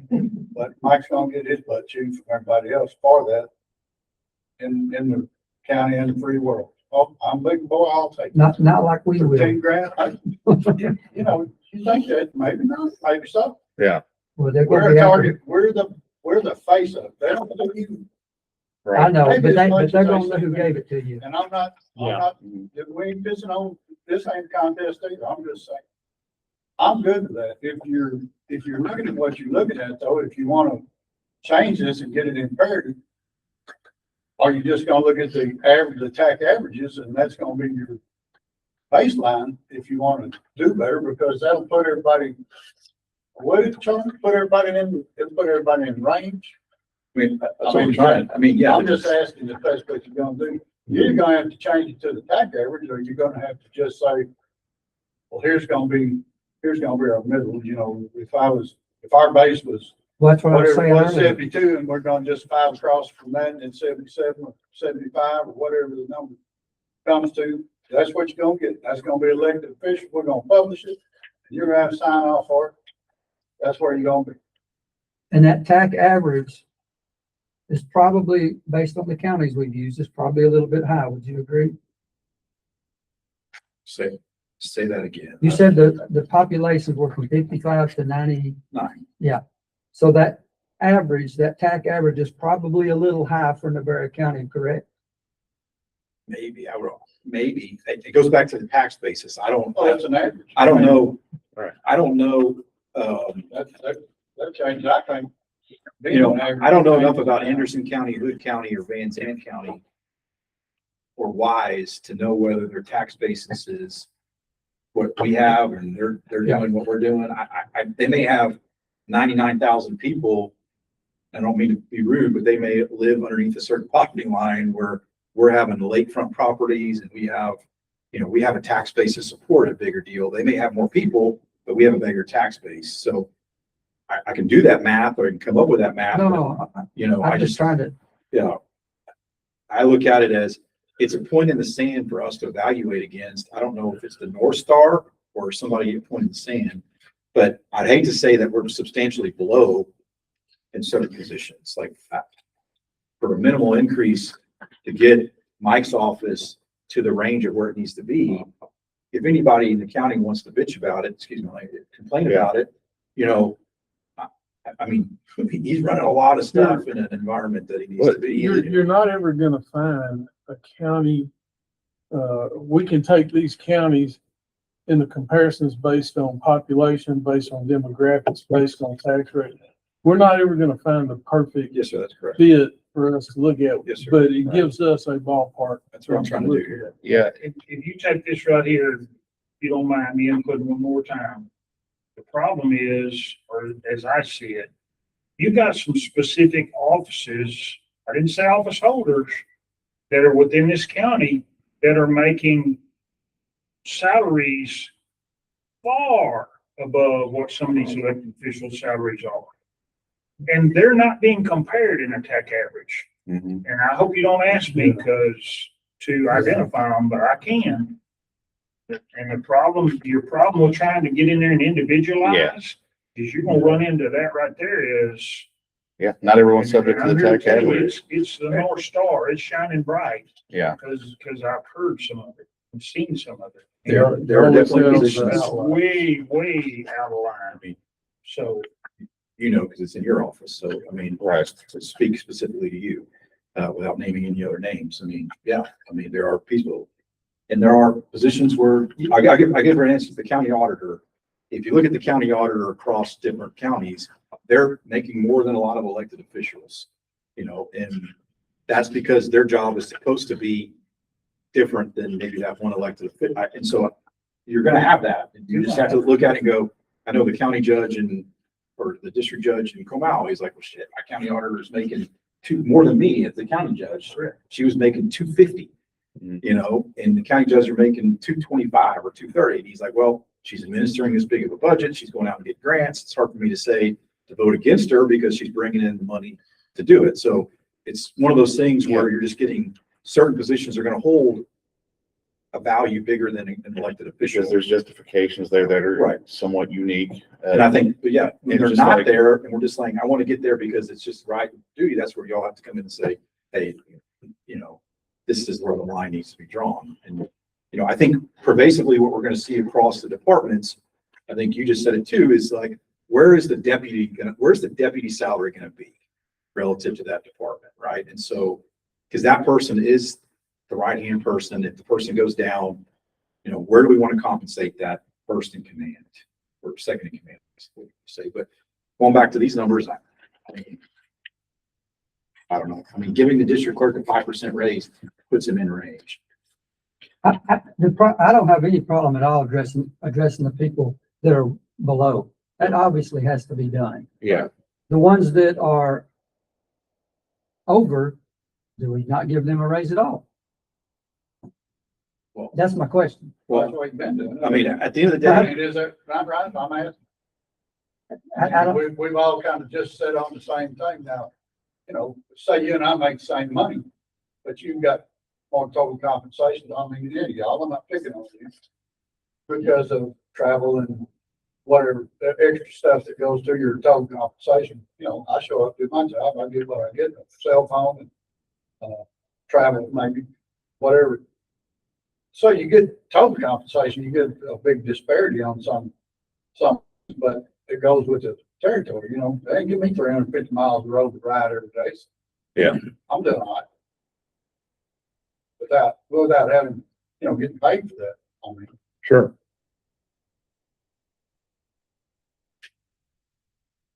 and I know I'm gonna get fired because of all this, but will this be okay? So, the JPs are the ones that are on the next on the schedule, so just do it. And I'm, like Sheriff said, I'm only talking about the position of the office and not the officer. But yeah, so that, with that $7,200 travel allowance, you know, changes things for them. That's why we're getting that 83,000. That's over there. There must be something else that's coming into their yeah, but I mean, right now they're a little bit less. To get them up to that average number, 5% increase would work, right? But they're asking for a 13% increase.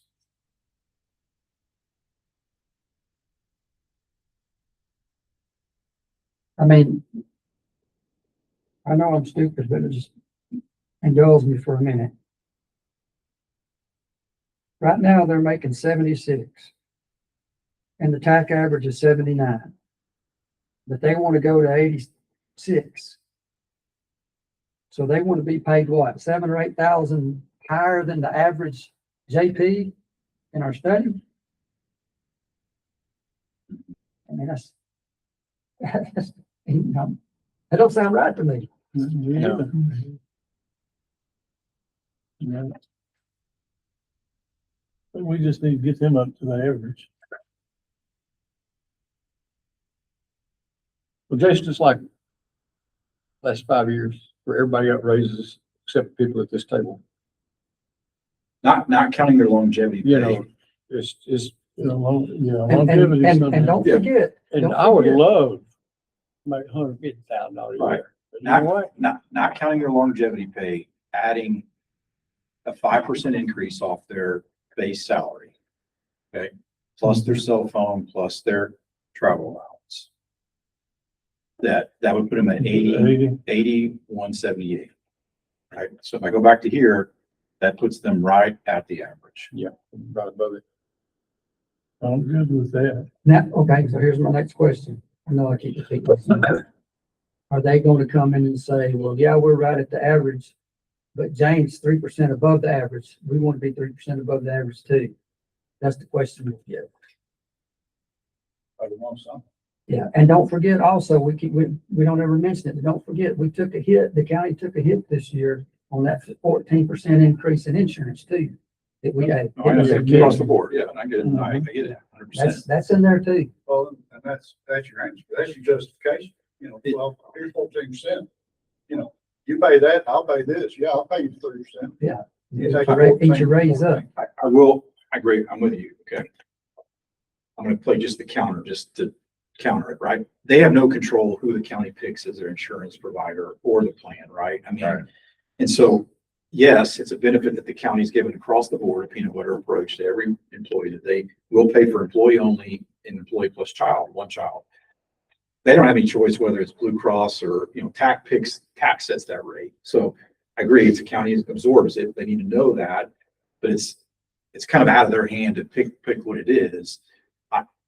that's just the counter to that at the end of the day, you know, I mean. And first person pays dependent insurance and absorb that 14% too. Right. I mean, you could be, and I'm not saying the Yeah. sheriff's on You it, can use me. but the sheriff could be like, my wife, He's an example. of my it. wife is on an amazing, better plan than the county. And I want to be on that plan. So I'm gonna forfeit my ability to take the, you know, the county plan.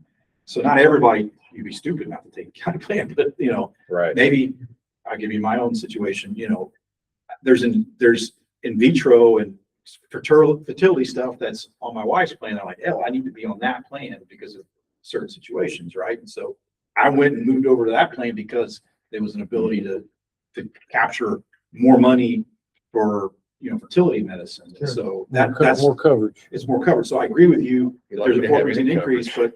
but at the end of the day, the employee isn't driving that. They're just the benefit of it. And I know y'all are all way smarter at this than I am. This is my weakest point in this whole job description as far as I'm concerned. I hate doing this. Right. I'm just basing what I'm saying Yeah, I on understand. what I know has happened in the Yes, sir. past and what's coming. And that's fine. What's coming can come. I'm just trying to get myself to understand that we're being as fair as we can possibly be. Right. I agree. And like I said, you know, the ones that are grossly under, that's a shame. That we gotta, that's got to be corrected. The one that are already at average or above average, that's the one Yeah. you've gotta address. But in some respects, you know, the question becomes, why are we having folks come in here to state their case if we're just gonna be that indifferent to not take in outside input from them directly or personal observations to how their offices are working? I'm not saying it's gotta be crazy, but there is a basis to be a little different. Than the average. Right. Yeah, I agree. Than just, you know, the average deal. I know we're gonna be subject to questioning on it regardless. I mean, that's what we're up here to do. That's why we were elected to do this. So it comes with the meal. And, you know, I guess the important piece is for all of us to be able to walk away with the information to address those concerns. Like, okay, I understand you're upset with what happened. Here's why we did it. You know, if we didn't take whatever into account, bring it up next year and we'll address it then. Something along those lines. I mean, I think there's a way to do it to where you feel good about the decision and understand why we made the decision.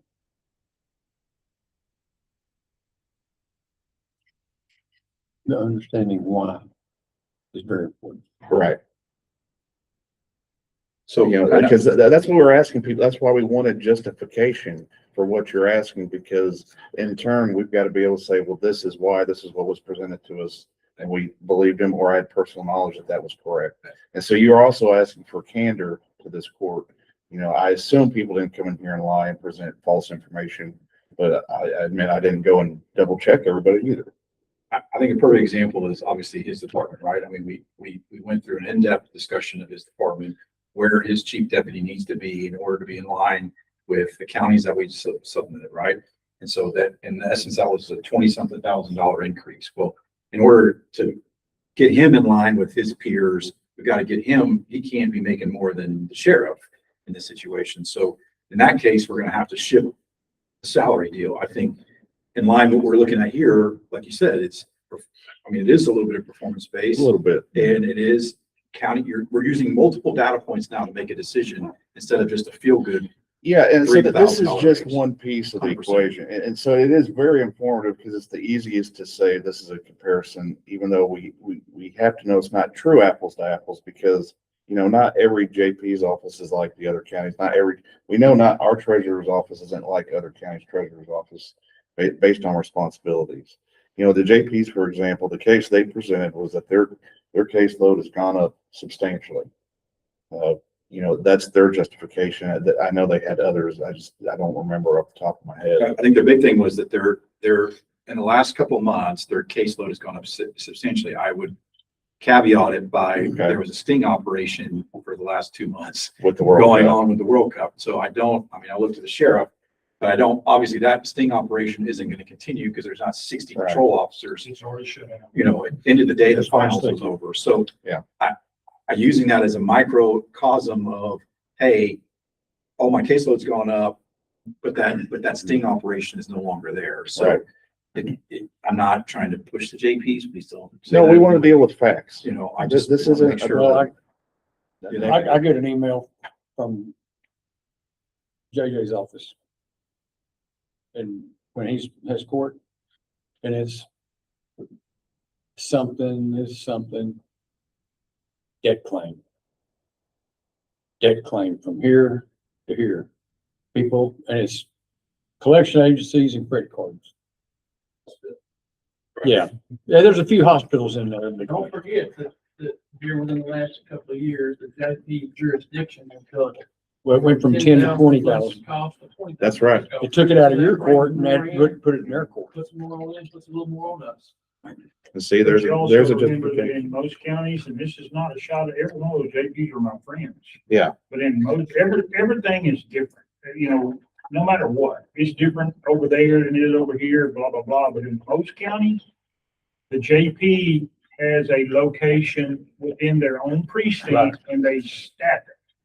And And their work hours are accommodate that. go through Trinidad Everything. and it comes says to one big- JP 5. Just saying that. And where does JP 5 come from? On the other side of Trinidad on 31, there's a sign. So I know we're past the lunch hour and I know we want to probably take a break. Are you okay with us at the moment doing a 5% increase to Jane? Well, you already got it in the county clerk's budget, district clerk, and then getting, I have to rerun this report or rerun the numbers. Yeah. I may not have it all baked into this report, but getting Mike up to, in essence, the range here. Well, you know, to kind of argue against myself, the other piece is, well, if you don't ask, you know, this is what you asked for, you know, maybe it's a bad precedence for us to say, well, we know better than you, Mike. You need to make way more, you know, so I mean, when you provided that number, was that truly Well, what? it's kind of the indication that you got when you got your budget package over there, you know, anything goes above 5% in here, it's So gonna be under. that was fairly- You gotta be I justified. just said, You know. I just said, please explain why you do it. I didn't Yeah. say I'm gonna slap your hand. I didn't give you the- It's okay. That What was the happened? indication. I think you heard the same thing out of Stanley's mouth. Yeah, I did. That I just told you the same way. Sherry Dow did the same thing. And then some of them came over here, some of them, y'all saw them, heard it, tried to tear your head off. Well, I can justify 5%. I can justify more than that, I'm pretty sure. I think you But can, but I'm I, trying to stay in range and be responsible, not only as an office holder, but a taxpayer, because this Right. thing cuts both ways. exactly. And so And if I, y'all gonna stay in there with your NNR, then your ceiling's down, you're 3.5% Yeah. in the deficit. You're staying off the, hitting the target off your back a lot and, staying in range, being responsible, spending what you got. And that's what you gotta do, you know? yeah. Well, here's where we're gonna be. This is what we can do and this is why we can do it. So I'll put you on the spot. You've asked for that amount. Do you want above that amount? I mean, because if we're gonna give you above that, then I don't want you to be able to say, well, hell, I didn't even ask them for that and they just gave it to me. So then there's no accountability on you. You know, I want us to be equally accountable for an increase. Yes, I'll tell you this, and I'll tell you why. It's the same thing that we talked about, because how many years, 4 or 5 years that we didn't touch elected officials? Well, And back within the history, not necessarily my history, but Sherry Dowd and the Dowd household, Elmer got a piece of it, 7.5%. 7.5% to It him. was It never did made get up. replaced. It was never replaced. Had a bill come in, oh crap, that's $500,000. Well, we're gonna have to cut y'all salaries, boys and girls. And they cut it, and it ran until we got it evened up. And then that was reinstated, but the gap in there that did not get paid, never got replaced. And that means your salary and all the things that accompany your salary. So, yes, I would say that that's all right. And I would tell you that the reason I didn't do it is because, trying to stay within reason here. If the average, these numbers are not gonna lie. Henderson County's in this deal, I think, in what you said, Charlie. Yeah. yes, They didn't pay nothing until within the last 2 or 3 years, because if they did pay something, my chief deputy to be working in Henderson County and not driving 45 minutes over and 45 back to get there. And that's just the way, you know, Yeah, that's where compensation will do. And I just want to be clear, you know, I'm not looking to just give out free money. Again, my understanding of this budget cycle is to get everyone within the proper range so that we don't have to do these big market corrections year after year. And so it's not that I just want to give Mike extra money just because he's Mike. You know, I want him to be paid fairly according to his peers. And, you know, with also the understanding for all of us as elected officials, you know, when we're in line, we're going to invite more criticism. We're going to invite accountability. You know, we all signed up for that. And so every 2 to 4 years, the voters can say, well, you're not living up to that salary. And we're more likely to have qualified people run against us. So I do think overall, it's going to be better for the community that, you know, there's a little additional pressure and that there's going to be some good people coming after these positions if we're not doing it right. The pay's gotta be commensurate with the heat. Agreed. All right, so Well, here's the thing, I'm real good, you know, y'all do, I'm gonna fall in line, I think whatever y'all decide is gonna be fair for all of us. You know, I've already told you the things that I really want, and I need. Now, if it comes and stacks in here and I think, well, there's too much disparity, I'll tell you head off next year. Yeah. And I'll be able to justify it, I'll come with both arms loaded, okay? Yeah. But I'm you know, Mr. Flexible, here we go, so. Well, I want to get it right for you. I do, just like I do for everybody. but when you see that number for, I mean, you're the other one in here, I mean, are you okay with your five, in line with where you see the TAC average? You know, I'm just coming in. I've been at the county 10 years, but I'm just coming in as elected. I don't know what Sherry knows. Right. You know, so yes, I'm satisfied with whatever. I mean, commissioners, you're welcome to throw something in the ring if you think I'm out of line. And my thought, that's just my view of the world. No, you know, I put in a big deal for me for the reason all my guys have been there 20 plus years and they took that 7.5% cut. Well, if I didn't put it in for me and I put in for them, they're gonna make as much as I did. So that's the reason I did mine that way. You know, plus our guys, they seem like they always get looked over in some shape, form, or fashion. And we always overlook our guys. Yes. That's the reason I put such a substantial amount in everybody. I did the same across the board. I think you're gonna have positions like that. I do. I think you're gonna have positions where they haven't had that increase and you have to look at it that way. And it's comparable to the job and you're gonna have to make hard decisions. Yeah. You're not gonna please everybody, but nobody's going without. Yeah. I don't Well, think. go to a data center, see what they pay. Go to Watkins. See what they pay for a motor grader operator. So starting on this first page, you know, I know we're gonna break for lunch, but Yeah. So we're gonna come back to mine. So treasurer, you're doing 5%. Does everyone agree with that? Okay, county clerk, she's already at 5%. we talked to Sandy, so good there. District clerk, you know, just like I told Mike, you know, I'm not gonna, I think Josh Tackett's salary should be adjusted, but I don't want to just do that because. Do you want to ask him to come down here so you can ask Yeah. him about, you know, You can hey, look us we're in the doing eye. this, we're expecting a passport, we're Probably not a expecting. bad idea to limit the pushback, to have every one of them come in here and show them this and tell them why. Yeah, Not the employees, the elected officials. right. That's y'all's chance to speak elected official, and it's not That's a me great going point. up there and saying it or, you know. And I mean, that's just a suggestion. Okay, so let's bring Josh in here either this afternoon or tomorrow morning. I guess hopefully this I would afternoon. love to be this afternoon. Okay. And, And then, I Like guess, 2 o'clock, the city shows up. okay, who's gonna contact Josh then? I can I'll get- tell them. What time? Kim. Yeah, I would. I'll just tell them to be on standby this afternoon. Okay, Yeah, the city's probably gonna be, what, how long do y'all want to break? It's 12:30 now. Do you want to come back at 2 when the city comes, or? Well, we're gonna 1:45? come back before then. You want to come back and see, We're I gonna mean, be see, here. see if you can do 1:30, or Josh. Yeah, let's plan on breaking till And that 1:30. way we have him before the city walks in. Okay. And then, I don't know, what do y'all want to do with the JPs? Are we just gonna, do we want them to come in or You're begin? gonna have to get them in here. They're gonna Yeah. holler louder than anybody. This I- way too, they'll sign their letters quicker because they've already. Yeah, let's get them back in here, give them an opportunity. Give them 30 minutes, so it doesn't, So, we're not here so till midnight. can we ask Kim to reach out to them and ask them to be here at 2:30? At least one of them. At least one of them to They, speak they on can their behalf. designate one if they'd like, otherwise they're all invited. Who's gonna, Kim can send that message. I can't send that message. I'll get crucified. I won't even make it out of the courthouse today. I'll send it.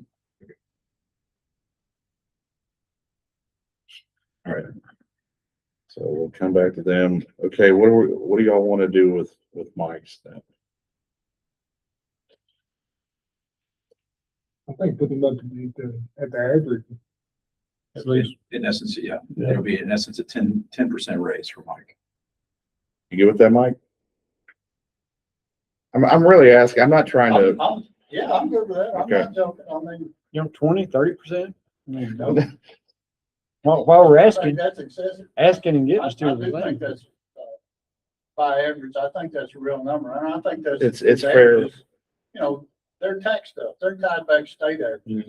They're researched numbers. yeah, and just to go a And I'm little, not gonna be there forever. Y'all Yeah. not gonna be in your seats We forever. won't, well, that's You know, the, and somewhere that, on down the road, it'll we be, in wanna 20 have years, it's gonna somebody, be different. just like you said, a qualified applicant come in there. Instead of exactly, just some, right. somebody's like, well, if you're gonna get paid for this, here's what you're gonna have to do. You made my point way better than I did. That's exactly what I mean. And really, I think we all appreciate what you do. That from my experience, I don't think this was talked about. I just wanted to say it. You know, something that I really appreciate about your office is, you know, we consistently have property that's on the tax roll. The title is so screwed up. We depend on your office to actually hold them accountable for not paying taxes and eventually doing a tax sale. I know our real interest is, you know, getting tax dollars, but from the kind of hidden interest is that if we get title cleared up through a tax sale, if you don't know, a tax sale clears up a lot of title issues. Then we're getting that property back into the economy to work for some more and increase the tax base. And that is an incredibly important function. Yeah, 10 years ago, I went to, line markers struck off. And 10 years ago, the taxing entities in Navarro County were the largest property holders in the county. And I started just putting the word out around Dawson. That's where I'm at a lot. That property started getting scarfed up. Yeah. And get put back on the tax roll. And we don't want to be property owners. We want to be revenue collectors. Because this is the way the government's set up right now. Am I for property taxes? No. But where's the money come from right now? Until they Yeah, I can mean, fix it. I agree. I think we can break, but I Okay. think just so you know, I mean, I did your salary. It's not that far from what you're asking for Mike, but in essence, she's getting 35.73 an hour. If you divide it by 2,080 hours, it's a 40-hour work week. Mhm. So going back to the point of competent people coming into office paying a competent Yeah. wage, you're looking at almost $36 an hour.